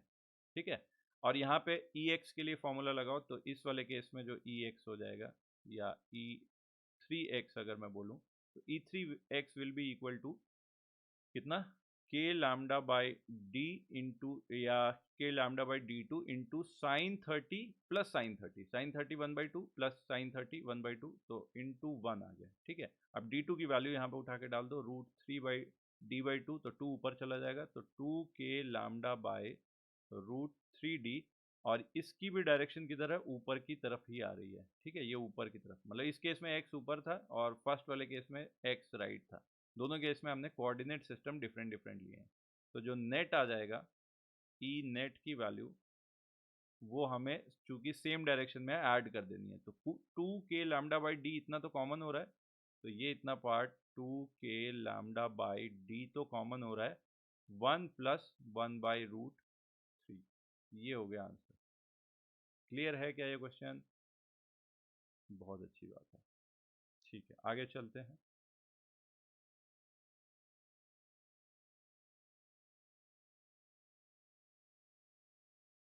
अब एक क्वेश्चन जो आपके प्रैक्टिस के लिए मैं दे रहा हूँ और दिमाग लगाने के लिए, इस क्वेश्चन को आप लोग स्क्रीनशॉट लेके रख लेना और इसको खुद से ट्राई करना। ठीक है, एक क्यूब है और इस क्यूब की ये 3 साइड जो दे रखी, 3 डायमेंशनल, आई गेस बहुत बढ़िया से क्लियर है। इस पे सब पे यूनिफॉर्म चार्ज डेंसिटी लैम्डा है और सारे क्यूब्स की लेंथ जो है एल है। बिल्कुल एग्जैक्टली ज्योमेट्रिकल सेंटर पे कितनी इलेक्ट्रिक फील्ड होगी। ठीक है, चलो, तो अब लाइन चार्ज वाले पार्ट में ही हम लोग अभी तक स्ट्रेट लाइन चार्ज की वजह से फील्ड निकाल रहे थे। अब कर्व्ड वाले लाइन चार्ज के पार्ट पे आते हैं। तो अगर हम एक सर्कुलर आर्क ले लें, आर्क ऑफ चार्ज ले लें, इस तरह की कैपिटल आर रेडियस की आर्क ऑफ चार्ज ले लें और उसके सेंटर पे, सेंटर वाले पॉइंट पे, बाकी किसी पॉइंट पे हम लोग निकाल नहीं पाएंगे, मैथमेटिकली बहुत ही मुश्किल हो जाएगा, तो बाकी किसी जगह हम लोग नहीं निकालते, सिर्फ सेंटर पे निकालते हैं। तो इस पूरी आर्क ऑफ चार्ज की वजह से सेंटर वाले पॉइंट यहाँ पे ओ पॉइंट पे फील्ड निकालनी है। वही चीज़ हमने किया कि एक एंड पॉइंट को, एक लाइन मैंने ऐसे रैंडम कोई बना दी, ठीक है, ये लाइन रैंडम मैंने बना दी, एक एंड पॉइंट को ज्वाइन किया, वो इस रैंडम वाली लाइन के साथ, या रेफरेंस लाइन जिससे बोल दो, जो एक्स एक्सिस के साथ बना रही है, इस लाइन के साथ लेट से अल्फा एंगल बना रही है, और ये ऊपर की तरफ वाला दूसरा एंड पॉइंट बीटा बना रहा है, ठीक है। एग्जैक्टली इस तरह का फिगर होगा देखने में लगने वाला, तब अल्फा बीटा नेगेटिव लेना। यहाँ पे फिर कन्वेंशन हम लोग उल्टा करेंगे ही करेंगे कि नीचे वाले को हम लोग क्या लेंगे, नेगेटिव, ऊपर वाले को पॉजिटिव। हम लोग कन्वेंशन में अभी नेगेटिव पॉजिटिव इसलिए ले रहे हैं कि बाद में रिजल्ट में आपको ये चीज़ ना लेनी पड़े। बात क्लियर है? तो आप फिर से यहीं पे जाओगे, यहाँ से अब हमें क्या लेना पड़ेगा, एक एलिमेंट। तो ऐसा करते हैं कि ये वाली जो रेफरेंस लाइन थी, इस रेफरेंस लाइन से थीटा एंगल ऊपर गए और एक डी थीटा और थोड़ा सा आगे गए, तो ये एक छोटा सा हमें बहुत छोटी सी आर्क मिल गई ऑफ लेंथ कितना, आर टाइम्स डी थीटा, है ना। आर्क लेंथ क्या होती है, सेंटर पे जितना एंगल सबटेंड करेगा D theta multiplied by radius. तो इस छोटी सी आर्क लेंथ पे चार्ज छोटा सा डी क्यू मान लिया, और इस डी क्यू चार्ज की वजह से फील्ड इधर ई की तरफ, डी की तरफ आ गई, ठीक है। ये डी की वैल्यू आ गई थीटा एंगल पे, और वो वैल्यू फिर से पॉइंट चार्ज का formula K D Q by are square लगाया, वैल्यूज उठा के सब्सटीट्यूट करी तो आंसर इतना आ रहा है। फिर से वही काम करना है, एक्स की डायरेक्शन, वाई की डायरेक्शन। इनफैक्ट आप देखोगे तो जो हम लोगों ने लाइन चार्ज की वजह से किया था, एग्जैक्टली सेम टाइप का इंटीग्रेशन आएगा। बस फर्क क्या रहेगा, वहाँ पे हम लोग परपेंडिकुलर डिस्टेंस डी का यूज़ कर रहे थे, यहाँ पे आर का यूज़ करेंगे, है ना। बिल्कुल सेम। एक्स की डायरेक्शन में आप देखो यहाँ पे वही चीज़ हो जाएगा, D x D E cos theta हो जाएगा, डी ई एक्स की वैल्यू के लैम्डा बाई आर कॉन्स्टेंट हो गया, कॉस थीटा का इंटीग्रेशन अंदर में आ गया which is sine theta, limit minus alpha, क्योंकि ये एंटी क्लॉकवाइज डायरेक्शन में पहले से हमने मान रखा कि यहाँ पे है कुछ, ठीक है। तो माइनस अल्फा से बीटा, लिमिट पुट करी, तो अब ये आ गया रिजल्ट। देखो एग्जैक्टली क्या सेम आया है, वहाँ पे डी होता था ये, यहाँ पे क्या है, आर है। सिमिलरली आप ये चीज़ y के साथ भी करोगे, सेम रिजल्ट। अच्छा ये है कि ये दोनों रिजल्ट मैंने इस तरह से बनाए हुए हैं यहाँ पे इस केस में कि ये रिजल्ट दोनों के बिल्कुल सेम हो जाएं, जिसके दो बार आपको फॉर्मूला ना याद करना पड़े। इस केस में भी वही आ जा रहा है ना, y के अलॉन्ग में फिर से चूंकि नेगेटिव y की डायरेक्शन में कॉम्पोनेंट आया, लिमिट्स लगाई, everything is same just like in the straight line charge वाला केस। बट इस केस में देखो, इस केस में नेट इलेक्ट्रिक फील्ड की डायरेक्शन मैग्नीट्यूड अगर पूछा जाए तो ये रैंडम एंगल लेके करना सही नहीं है, क्योंकि हमें पता रहेगा हमेशा। हम चाहें तो अगर मैं ऐसे बोल दूं कि ये एक यूनिफॉर्म लाइन चार्ज है, sorry uniform line charge of ऐसा कुछ है जो आर्क शेप में है, सर्कुलर आर्क शेप में, और इसकी वजह से मान लो फील्ड पे इलेक्ट्रिक फील्ड बतानी, सेंटर पे मान लो इसकी वजह से इलेक्ट्रिक फील्ड बतानी ओ पॉइंट पे। तो डायरेक्शन अगर आपसे कोई पूछे तो उसके लिए कोई मैथ्स लगाने की जरूरत नहीं होगी, डायरेक्शन सीधा सीधा बता सकते हो कि due to symmetry direction will be basically along the angle bisector as long as this lambda is uniform. एकदम बिल्कुल बीच में ऐसे जाएगी इलेक्ट्रिक फील्ड। तो वो वाला काम अगर हम लोग कर लें कि ये पूरा आर्क जो है सेंटर पे टोटल एंगल अगर थीटा सबटेंड कर रही है तो बिल्कुल बीच से काट दो theta by to, theta by to से, तो इस डायरेक्शन में नेट इलेक्ट्रिक फील्ड होगी। अब इस केस में हम लोगों ने क्या कर लिया कि ये वाले एंगल को रेफरेंस लाइन इस वाली डॉटेड को मान लिया, और ई नेट जो हो गया अब हमारा किस डायरेक्शन में हो गया, एक्स डायरेक्शन में हो गया ना। अब इस वाले एंगल को हम लोग क्या ले रहे हैं, अल्फा, ठीक है, और इस वाले एंगल को हम लोग क्या ले रहे हैं, बीटा। तो alpha equal to beta equal to कितना हो गया, थीटा बाई टू, और ई एक्स की वैल्यू वाले फॉर्मूला में लगा दो, तो क्या होता है, E X K lambda by D, D की sorry R, K lambda by R into sine alpha plus sine beta. Sine alpha में भी हो गया साइन थीटा बाई टू, और साइन बीटा में भी हो गया साइन थीटा बाई टू, तो two sine theta by two. यहाँ से आ गया रिजल्ट कितना, two K lambda by D into sine theta by two, ये रिजल्ट आ गया। अच्छा, एक और ग्रेट डील ऑफ सिमिलैरिटी जो हम लोगों को मिल रही थी, जो रिजल्ट्स में मिल रही थी, उसको विजुलाइज करने का बहुत बढ़िया तरीका है, जिससे तमाम सारे क्वेश्चन चुटकियों में बिल्कुल हो जाते हैं अगर वो चीज़ आप सीख गए अच्छे से। वो क्या है कि देखो ये दोनों फिगर्स को मैंने एक ही साथ ऐसे चिपका दिया कि यहाँ पे एक आर्क ऑफ चार्ज है, ठीक है, प्लस लैम्डा चार्ज डेंसिटी पूरा, और एक ये लाइन ऑफ चार्ज है। अगर मैं इनको कहीं पे परपेंडिकुलर बना रहा हूँ, इस डिस्टेंस को r लिख रहा हूँ, तो बेसिकली अब लाइन ऑफ चार्ज के लिए भी d की जगह r यूज कर लेना, ठीक है ना। तो अगर दोनों के एंड पॉइंट्स को ज्वाइन करने वाली लाइन से करने वाले पॉइंट्स जो हैं वो सेम ही लाइन पे हैं, दैट मीन्स दोनों के लिए बीटा अल्फा सेम ही अगर लिखोगे, तो एग्जैक्टली क्या सेम फील्ड रिजल्ट आएगा, सेम फील्ड आएगी क्या, एक्स एक्स कॉम्पोनेंट हो या वाई कॉम्पोनेंट है, एग्जैक्टली सेम आएगा। क्योंकि अब तो हमने डी को भी क्या कर लिया, आर के बराबर कर लिया ना, तो डी इक्वल टू आर कर लिया। अब इसका फ़ायदा कहाँ उठा सकता है, इसका फ़ायदा प्रॉब्लम सॉल्विंग में अभी आके मैं आपको जो क्वेश्चन कराने वाला हूँ उसमें भी देखेंगे कि कहीं यूज़ हो पाए तो इसको करें। कई बार ये फ़ायदा होगा कि मैं अगर स्ट्रेट लाइन चार्ज है ना, तो उसको अपने आप ही कन्वर्ट कर दूंगा कि अगर ऐसा लाइन चार्ज है और उसकी वजह से इस पॉइंट पर मुझे फील्ड बनानी, तो मैं कहूँगा कि ये केस तो इक्विवेलेंट है, अगर मुझे इसी पॉइंट पे फील्ड निकालनी है तो इस केस को मैं ऐसे आर्क में बना लूँ, तो बिल्कुल आर्क में कन्वर्ट हो जाएगा। आप कहोगे इसका फ़ायदा क्या है, फ़ायदा कई बार निकलता है, जब आप कन्वर्ट करते हो तो एक सिमेट्री सी बन जाती है जिसमें आपको क्वेश्चन सॉल्व करने की ही ज़रूरत नहीं पड़ती। तो वो चीज़ देखेंगे एक प्रैक्टिकल के एक क्वेश्चन के बाद। तब तक आप दिमाग में रखना कि इस चीज़ को अप्लाई कर सकते हैं कि नहीं। तो दो क्वेश्चन मैं दे रहा हूँ, ये करो, फर्स्ट एंड सेकंड ये वाले दोनों केस। और इलेक्ट्रिक फील्ड वेक्टर की डायरेक्शन बतानी है, मतलब आई कैप जे कैप के साथ। यहाँ पे कोऑर्डिनेट सिस्टम भी दे रखा है, ये वाला राइटवर्ड एक्स और अपवर्ड डायरेक्शन को वाई माना गया है, ठीक है। इस कोऑर्डिनेट सिस्टम के साथ इलेक्ट्रिक फील्ड की वेक्टर फॉर्म में बताना कि ओ पॉइंट्स पे कितनी इलेक्ट्रिक फील्ड वेक्टर होगा।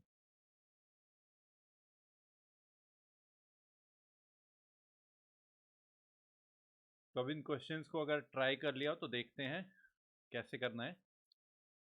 ये फर्स्ट वाले क्वेश्चन को अगर देखो तो फर्स्ट वाले क्वेश्चन में दो एलिमेंट में ले सकते हो इसको। पहला एलिमेंट ऐसे भी सोच सकते हो कि ये पहला वाला जो पार्ट है ये बेसिकली आर्क वाला पार्ट है, फर्स्ट पार्ट इज आर्क का पार्ट, और सेकेंड स्ट्रेट लाइन वाला पार्ट है, ठीक है।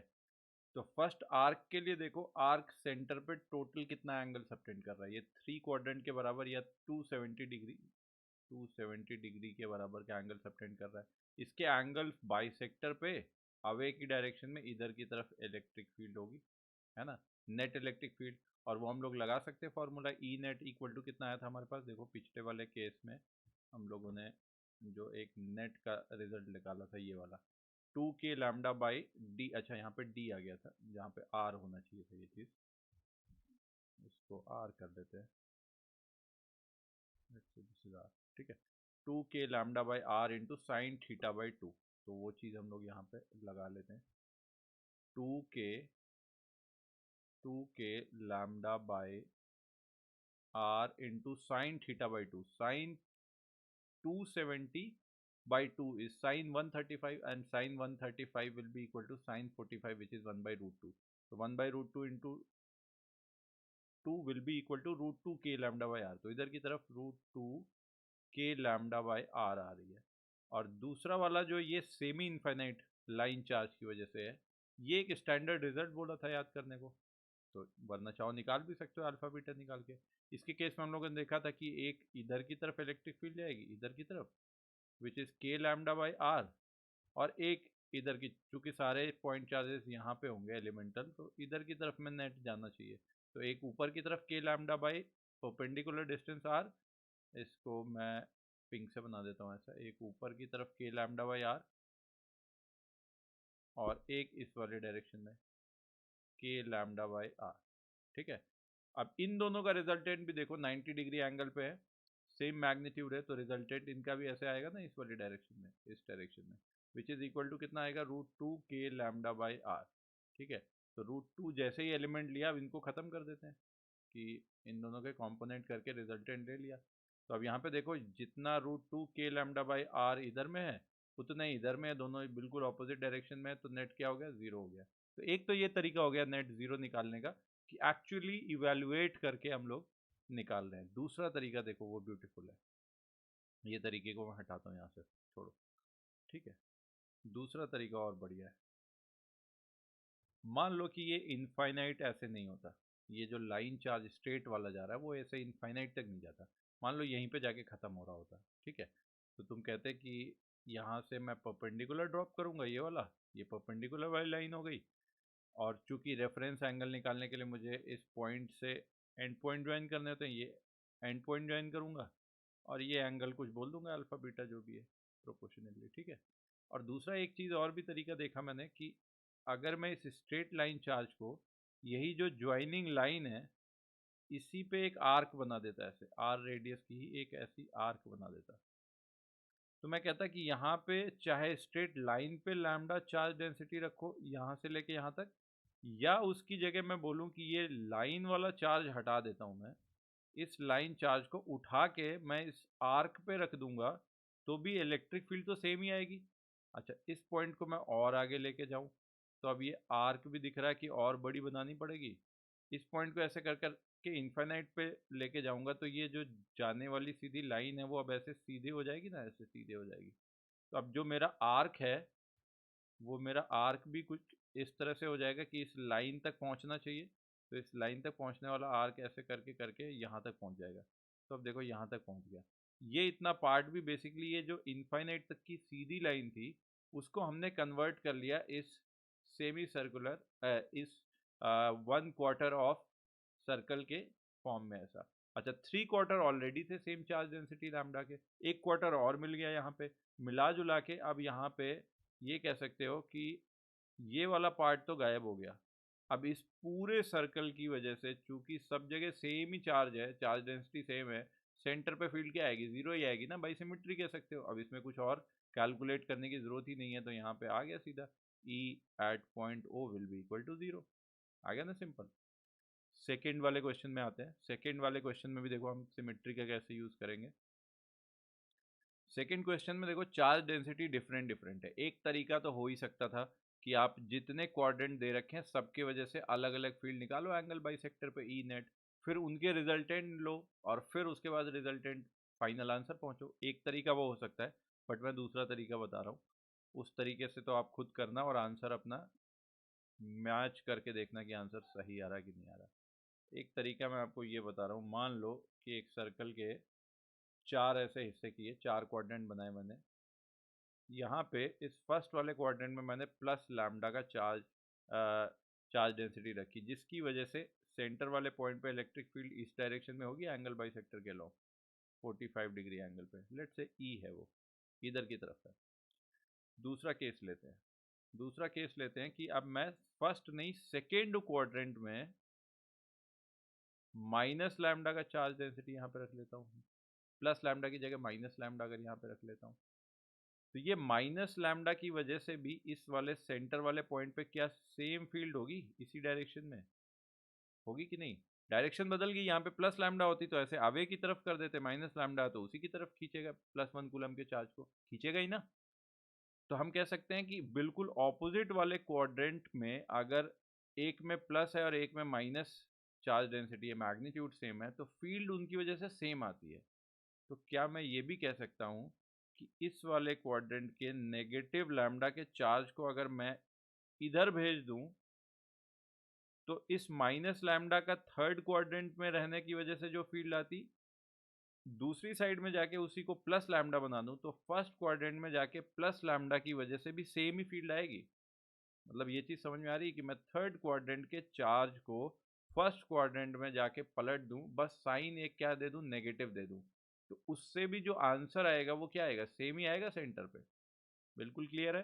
तो अब वही चीज़ का हम लोग यूज़ करते हैं कि देखो यहाँ पे जो फोर्थ क्वाड्रेंट में प्लस लैम्डा है, इसको मैं अगर दूसरी साइड बिल्कुल ऑपोजिट साइड पे कोने पे लेके जाऊँ, माइनस साइन लगा दूँ, यहाँ से मैंने हटा दिया, दूसरी साइड माइनस साइन लगा दूँ, तो अब ये 4 लैम्डा ऑलरेडी था, इधर में आ गया माइनस और लैम्डा, तो 4 lambda minus lambda which is 3 lambda बन गया। अच्छा, इस वाले थर्ड क्वाड्रेंट के -4 लैम्डा को दूसरी साइड में लेके आ गया, और इस -4 लैम्डा को मैंने उल्टा कर दिया, तो इधर जाके कितना हो जाएगा, +4 लैम्डा हो जाएगा। +4 लैम्डा हो गया। अब देखो नीचे के second and third and fourth quadrant में तो कोई चार्ज रहा ही नहीं, ऊपर की एक सेमी सर्कल बच रही है जिसपे इफेक्टिवली देखो तो इधर 4 - 1 इक्वल टू कितना आ रहा है, 3 लैम्डा सेकेंड क्वाड्रेंट में, और फर्स्ट क्वाड्रेंट में 4 - 1 इक्वल टू 3 लैम्डा। तो इफेक्टिवली बस एक ही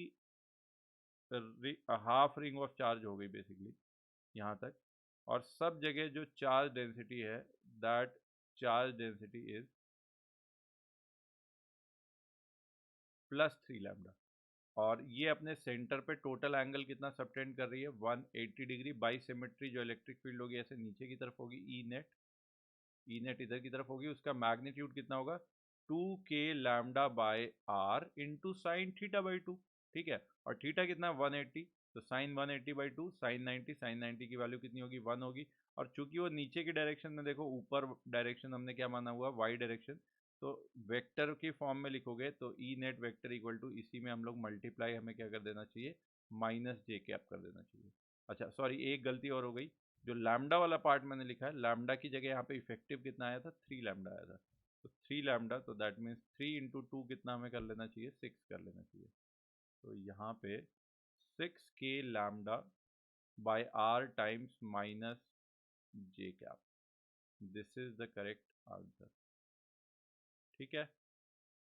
चलो नेक्स्ट क्वेश्चन लेते हैं, इस पे इस वाले क्वेश्चन को भी ट्राई करो, ये भी काफ़ी कॉन्सेप्चुअल क्वेश्चन है। Conceptual as in problem solving के हिसाब से, आप अगर टेक्निक पकड़ रहे हो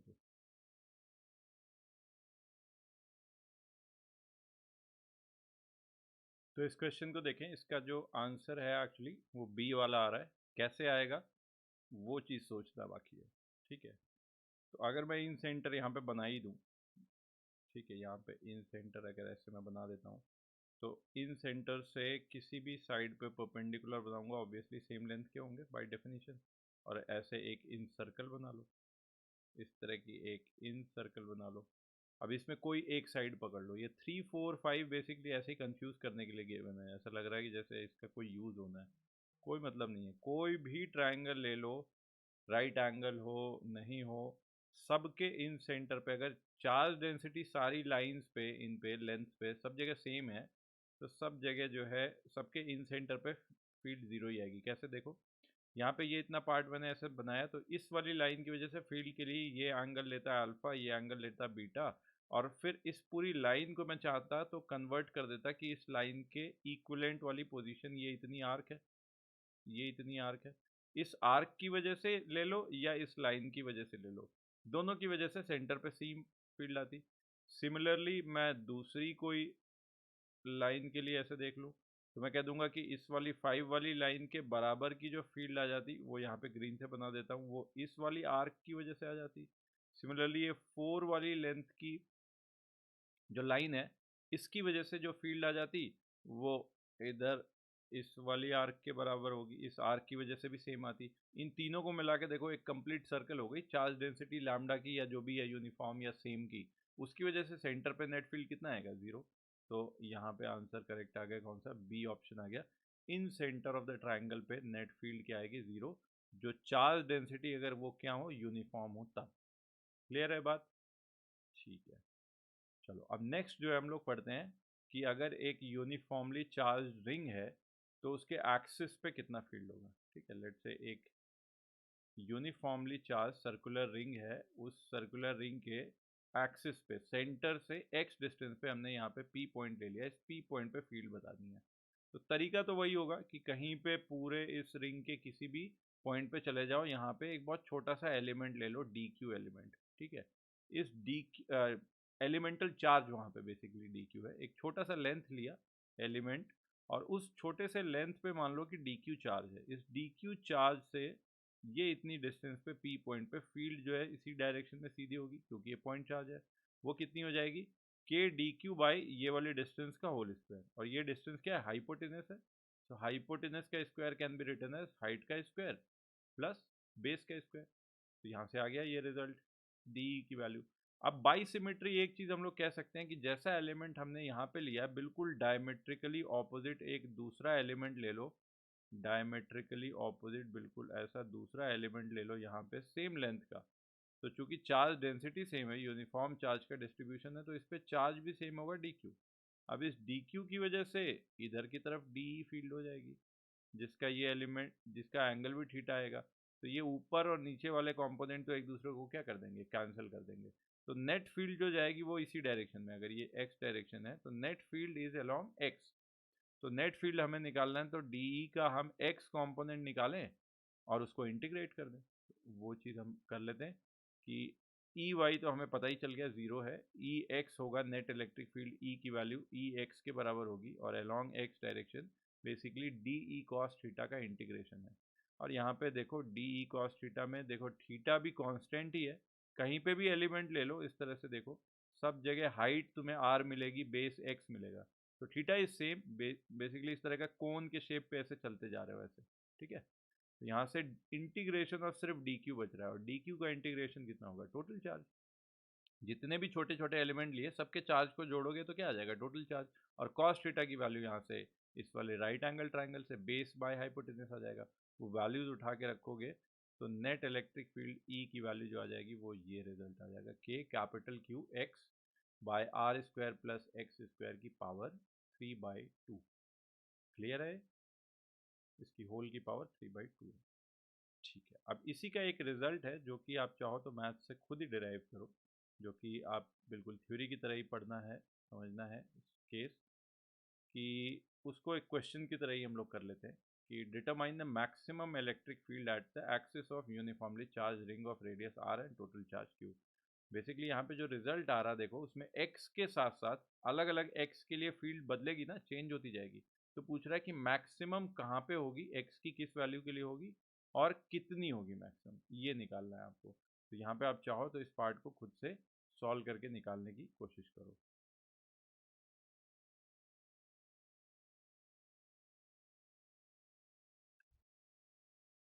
तो अगर ये ट्राई कर लिया हो तो एक बार देखते हैं कि कैसे करना है इसको। तो यहाँ पे e as a function of x आ रहा है, e as a function of x given है, और e की वैल्यू अगर मुझे मैक्सिमम निकालनी है तो मैं मैक्सिमम मिनिमा का कॉन्सेप्ट लगा सकता हूँ कि for maximum value of e D E by D X should be zero, और D E by D X अगर ज़ीरो करना है मुझे तो मैं सीधा ये लिख सकता हूँ, डिफरेंशिएशन कर दूँ रिजल्ट में। अच्छा, डिफरेंशिएशन में वो नीचे डिनोमिनेटर वाला टर्म मैंने पूरा हटा ही दिया है। क्यों हटा दिया है, क्योंकि सामने तो ज़ीरो ही है, तो मल्टीप्लाई करके ज़ीरो बन ही जाएगा। तो यहाँ पे के क्यू कॉमन ले लिया, ये डिफरेंशिएशन आ गया पूरा पार्ट, इसको समझ लो। पी बाई क्यू वाले फॉर्म में लिखा हुआ है, पी बाई क्यू वाले फॉर्म में, डिवीजन वाले फॉर्म में डिफरेंशिएशन किया है, तो Q differentiation of P minus P differentiation of Q, उससे जो रिजल्ट आ रहा है ये आ रहा है यहाँ से, this equal to zero, that means R square minus 2x square equal to zero, that means x, मतलब x मैक्सिमम का मतलब ये नहीं है यहाँ पे कि x की मैक्सिमम वैल्यू, x की वैल्यू तो माइनस इन्फाइनाइट से प्लस इन्फाइनाइट जाएगी जाएगी x एक्सिस पे, मतलब जिस टाइम पे e की वैल्यू मैक्सिमम है उस टाइम पे x की क्या वैल्यू है उसको मैंने लिखा है x मैक्सिमम, वो कितनी आ रही है, प्लस माइनस r/√2। और ये वैल्यू उठा के इस वाली इक्वेशन में e वाली में अगर पुट कर दो तो ये पुट करने के बाद बेसिकली जो रिजल्ट आएगा वो रिजल्ट आ रहा है 2k³ बाय 3√3r स्क्वायर के बराबर, है ना। मतलब अगर हम ग्राफ भी प्लॉट करने चाहें e वर्सेस x का तो कुछ इस तरह से आ जाएगा, e वर्सेस r का, e वर्सेस r बोल दो या x बोल दो उसे, ठीक है। इसको यहाँ पे r की जगह अगर मैं यहाँ पे x ले लेता हूँ, तो e वर्सेस x के ग्राफ में देखो कि शुरुआत कहाँ से हो रही है, x इक्वल टू जीरो पे, तो ये फंक्शन में ही देखो x इक्वल टू जीरो पे तो न्यूमरेटर ही जीरो बन जा रहा है, तो मतलब कि नेट इलेक्ट्रिक फील्ड भी क्या होगी, जीरो। तो शुरुआत कहाँ पे होगी, centre of the uniformly charge ring के सेंटर पे, तो फील्ड जीरो ही होगी, वहाँ जीरो से पहले बढ़ना चालू होगा, ठीक है। फिर r/√2 पे मैक्सिमम होगा और उसके बाद फिर घटना चालू होगा, और जब बहुत दूर चले जाओगे तो वो एक पॉइंट चार्ज के जैसा ही रिजल्ट रह जाएगा, मतलब बहुत दूर चले गए तो रिंग का चार्ज एक छोटे से पॉइंट पे रखे हुए चार्ज के जैसा ही तो होगा, तो वो फिर घटते घटते घटते फिर जीरो को टेंड करने लग जाएगा। दूसरी साइड पे फील्ड की डायरेक्शन बस ऑपोजिट होगी, मतलब कि अगर ऐसी रिंग रखी हुई है, इस तरह की रिंग रखी हुई है, तो अगर इसके राइट साइड पे हो तो फील्ड भी कैसी है, राइट साइड पे है। अगर इसके लेफ्ट साइड पे यहाँ पे हो तो फील्ड कैसी है, लेफ्ट में है। लेफ्ट में है तो हम उसको कैसे दे रहे हैं, नेगेटिव में दे रहे हैं। मैग्नीट्यूड उसी तरह से हो रहा है, बेसिकली पहले बढ़ रहा है और फिर घट रहा है, r/2 पे, r/√2 पे मैक्सिमम है, ठीक है। चलो इस पे एक दो और क्वेश्चन करते हैं रिंग वाले पे, ये क्वेश्चन को पढ़ो और ट्राई करो।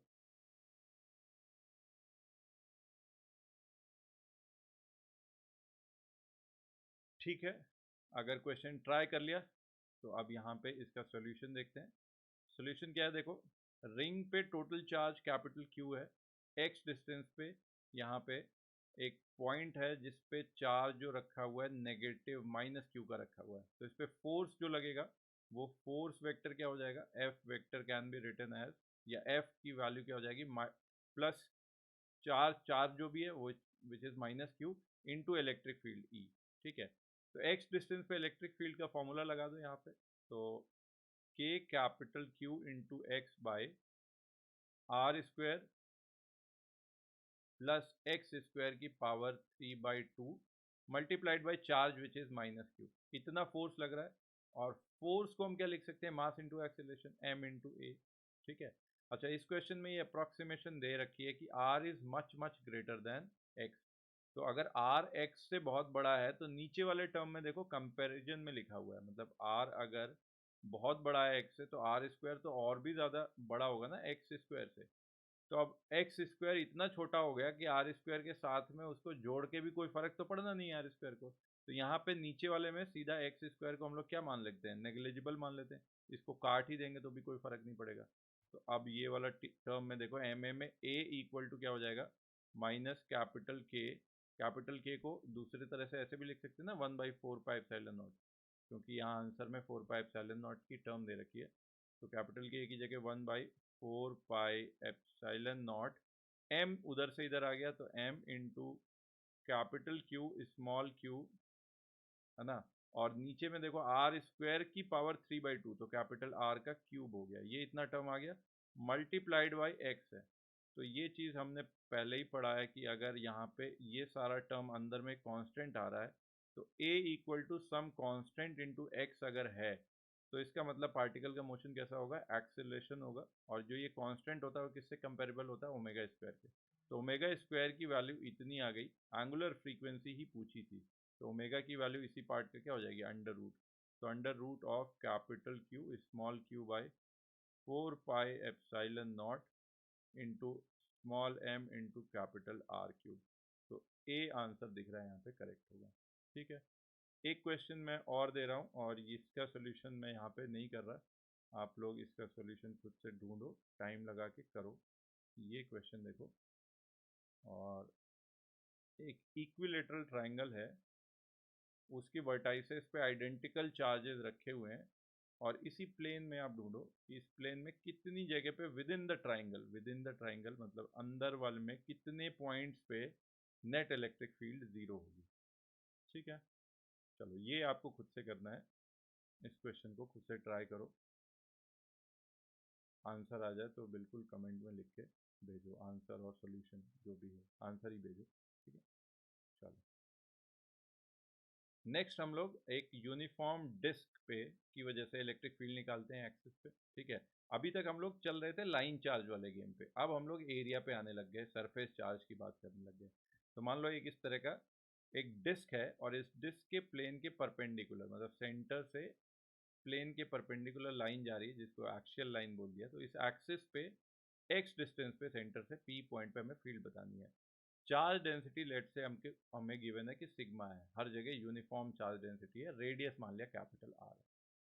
तो अब फिर से हमें एलिमेंट चूज करना पड़ेगा। अब पॉइंट एलिमेंट लेंगे तो मतलब बहुत ही लंबा जाएगा, इंटीग्रेशन का कोई तरीका नहीं मिलेगा। ठीक है, तो हम लोग रिजल्ट कौन सा यूज कर सकते हैं, यूनिफॉर्म रिंग वाला। कैसे कि अगर मैं यहाँ से सेंटर से स्मॉल आर डिस्टेंस जाऊँ ऊपर, और डी आर की बहुत छोटी सी थिकनेस का एक रिंग ले लूँ। अब चूंकि चार्ज डेंसिटी सेम है, यूनिफॉर्म है, तो इस रिंग के ऊपर जो चार्ज होगा वो बोल सकते हो कि पूरी लाइन पे रिंग पे जो चार्ज है वो यूनिफॉर्मली डिस्ट्रीब्यूटेड है। और स्मॉल आर रिंग की रेडियस पे के एक्स डिस्टेंस पे एक्सिस पे जो स्मॉल इलेक्ट्रिक फील्ड होगी इतने पार्ट पे, सिर्फ इस रिंग के ऊपर चार्ज अगर मैं बोल दूं कि डी क्यू है, तो इस डी क्यू चार्ज की वजह से एक्सिस पे जो फील्ड आएगी डी ई, वो हम लोग फॉर्मूला पुराना रिंग वाला लगा देंगे, which is K Q into X. तो क्यू की जगह क्या आ गया, डी क्यू, तो K D Q into X by are square plus X square की पावर 3/2।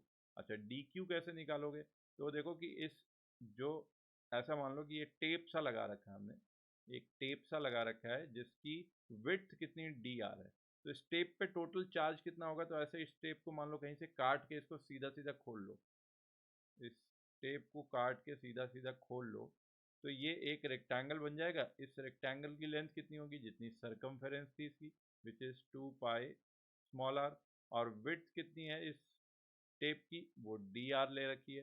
तो अब इस पे एरिया अगर हमको पता लग गया, क्योंकि रेक्टेंगल है दोनों, इसकी लेंथ और विड्थ हमें पता लग गई, तो एरिया पता लग गया।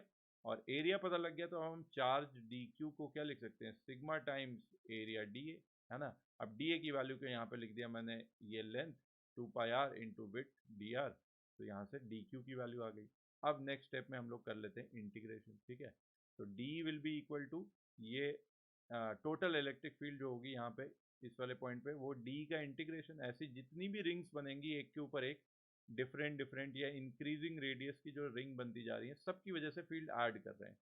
ये डी क्यू वाला पार्ट यहाँ पे उठा के सब्सटीट्यूट कर दिया तो ऊपर आ गया ऐसा, ठीक है। अब इंटीग्रेशन की लिमिट कहाँ से कहाँ तक रख रहे हैं, अगर आर में आ गया तो लिमिट कहाँ से कहाँ तक, तो पहली रिंग सबसे छोटी सी बनेगी 0 रेडियस की, और आखिरी जो रिंग बनेगी वो कहाँ पे, बिल्कुल बाहर वाले पॉइंट पे, विच इज कैपिटल आर की। तो 0 से कैपिटल आर के लिए इंटीग्रेशन किया। अब इस इंटीग्रेशन में देखो हमें सब्सटीट्यूशन मेथड लगाना पड़ जाएगा। नीचे में R square plus X square को हमने ले लिया एक नया वेरिएबल टी स्क्वायर, डिफ्रेंशिएट किया तो T D T will be equal to R D R, ठीक है। तो अब इसको उठा के आर डी आर को उठा के ऊपर में क्या कर लो, टी डी टी, तो ऊपर में आ गया टी डी टी, और नीचे में देखो R square plus X square कितना हो गया, टी स्क्वायर, और टी स्क्वायर की पावर 3/2 कितना हो गया, टी क्यूब। तो T D T by T cube, यहाँ से कितना आ गया, D T by T square, ये आ गया। तो अब इसका इंटीग्रेशन कितना हो जाएगा, -1/t, और t, अब लिमिट में यहाँ पे t की वैल्यू लगा दो, तो t हमने क्या लिया था, root of R square plus X square, तो वो करेस्पॉन्डिंग वैल्यूज यहाँ से रखी, इसको सॉल्व किया तो e की वैल्यू इतनी आ रही है, e will be equal to sigma by 2 epsilon naught 1 minus X by are square plus X square. ये रिजल्ट आ गया electric field due to this disc. Clear है। एक क्वेश्चन लास्ट इस पे करते हैं, उस वीडियो का को यहीं पे खत्म करेंगे। लास्ट क्वेश्चन इसका यहाँ पे देखो, एक यूनिफॉर्म डिस्क के अंदर से जो कि √3r डिस्टेंस की √3r की है, उसमें से एक r रेडियस का पार्ट काट के निकाल लिया। अब उससे देखो एक्सिस पे स्मॉल r डिस्टेंस पे कैपिटल R डिस्टेंस पे नेट फील्ड बतानी है, ठीक है। तो इसको आप पॉज करके ट्राई करो। तो इस क्वेश्चन को भी करते हैं। इस तरह के क्वेश्चन हम लोगों ने जब भी कोई कैविटी वाले क्वेश्चन आते हैं तो पहले भी सेंटर ऑफ मास और मोमेंट ऑफ इनर्शिया में भी किए हैं, ठीक है। इसमें हम लोग क्या करते हैं कि जहाँ पे ये पूरी डिस्क एक कंसिडर कर लो, मान लो कि ये पार्ट जो है जो बना हुआ है दो तरह से, एक कंप्लीट डिस्क है ऑफ चार्ज डेंसिटी लेट से सिग्मा की, जिसकी रेडियस कितनी है, √3r है, और साथ में इसी जगह पे एक, अच्छा इसका रेडियस सॉरी आर नहीं है, √3r लिखा था, ठीक है ठीक है, √3r। और दूसरा एक डिस्क जो कट आउट है, उस वाले पार्ट को मान लो कि माइनस सिग्मा चार्ज डेंसिटी की एक और डिस्क है जिसका रेडियस है आर के बराबर। इन दोनों को एक साथ रखोगे तो बीच वाला पार्ट अपने आप खाली हो जाएगा, क्योंकि वहाँ पे टोटल चार्ज डेंसिटी कितनी हो जाएगी, प्लस सिग्मा माइनस सिग्मा मिला के 0। तो यही केस हो गया। तो अगर मुझे फील्ड निकालनी है तो पहले वाले की वजह से E1 निकालूंगा, दूसरे वाले की वजह से E2 निकालूंगा, और दोनों को ऐड कर दूंगा। तो E1 प्लस E2 निकालना है, तो E1 की वैल्यू पहले निकाल लेते हैं। E1 will be equal to sigma by 2 epsilon naught into 1 minus X, X तो सेम है R, R by root of X square plus R square. अब इसमें पहले वाले के लिए रेडियस आर कितना लेना, √3r, आउटर रेडियस की वैल्यू हमें लेनी होती है। तो आर स्क्वायर हो गया 3r square plus X square R square, that means total कितना हो गया 4r स्क्वायर। अच्छा 4r स्क्वायर का अंडर रूट लोगे तो वो कितना आ जाएगा, 2r आ जाएगा, ठीक है। तो r बाई बेसिकली 2r, यहाँ से सीधा ही हटा लो ना इसे, r बाई 2r बेसिकली 1/2 आ गया। तो पहले वाले केस में sigma by 4 epsilon not first वाले की वजह से इलेक्ट्रिक फील्ड आ रही है, ठीक है। सेकेंड वाले की वजह से निकाल लो E2, E2 will be equal to sigma by 2 epsilon naught. अब सिग्मा की जगह हमें क्या लिखना है, माइनस सिग्मा लिखना है, तो minus sigma by 2 epsilon naught 1 minus X by, X तो सेम है R, by are square plus X square. अब सेकेंड वाले की आउटर रेडियस कैपिटल आर ही है, तो आर स्क्वायर प्लस एक्स भी आर है, तो R square plus R square कितना हो जाएगा, 2r², इसका अंडर रूट 2 रह जाएगा, आर स्क्वायर से आर बाहर आ जाएगा, तो आर से आर कैंसिल हो गया। तो ये E2 की वैल्यू आ गई, E2 की value minus sigma by 2 epsilon naught, और माइनस माइनस प्लस हो गया, plus sigma by 2 root 2 epsilon naught. ठीक है, ये आ गया E2। और नेट जो फील्ड होगी, E net will be equal to E1 plus E2, E1 plus E2। ठीक है, दोनों को जोड़ दो, तो ये देखो कितना आ रहा है, सिग्मा बाई 4 एप्सिलॉन नॉट, और यहाँ पे sigma by 2 epsilon naught minus में आ रहा है, तो minus of sigma by 2 epsilon naught plus sigma by 2 root 2 epsilon naught. अब यहाँ से जो भी कॉमन ले रहा है उसको ले चलते हैं, तो सिग्मा बाई 2 एप्सिलॉन नॉट तो आ गया कॉमन में। ठीक है, बचा कितना, 1/√2 माइनस 1/2। अब सिग्मा लेकिन गिवन नहीं क्वेश्चन में, क्वेश्चन में गिवन है क्यू, और ये क्यू चार्ज कितने डिस्क पे फैला है, इस कटी हुई डिस्क पे फैला है। तो अगर मुझे सिग्मा निकालना ही होगा तो मैं सिग्मा क्या निकालूंगा, क्यू बाई टोटल एरिया। अब टोटल एरिया कितने पार्ट का, जितना पार्ट अभी बचा हुआ है, ये इतने पार्ट का एरिया। ठीक है, और इस पार्ट का एरिया मैं लिख सकता हूँ टोटल √3r की रेडियस की डिस्क का एरिया माइनस r रेडियस की डिस्क का एरिया। तो that will be equal to बड़ी वाली डिस्क का area which is pi into √3r का square is 3r² minus inner वाली डिस्क का एरिया पाई r²। ठीक है, तो सिग्मा की वैल्यू यहाँ से आ गई क्यू बाई 2 पाई r²। ये वैल्यू उठा के सब्सटीट्यूट कर दो, तो यहाँ पे नेट इलेक्ट्रिक फील्ड में E net will be equal to capital Q by 4 pi r² epsilon naught 1/√2 minus 1/2। ये हो गया इस क्वेश्चन का आंसर।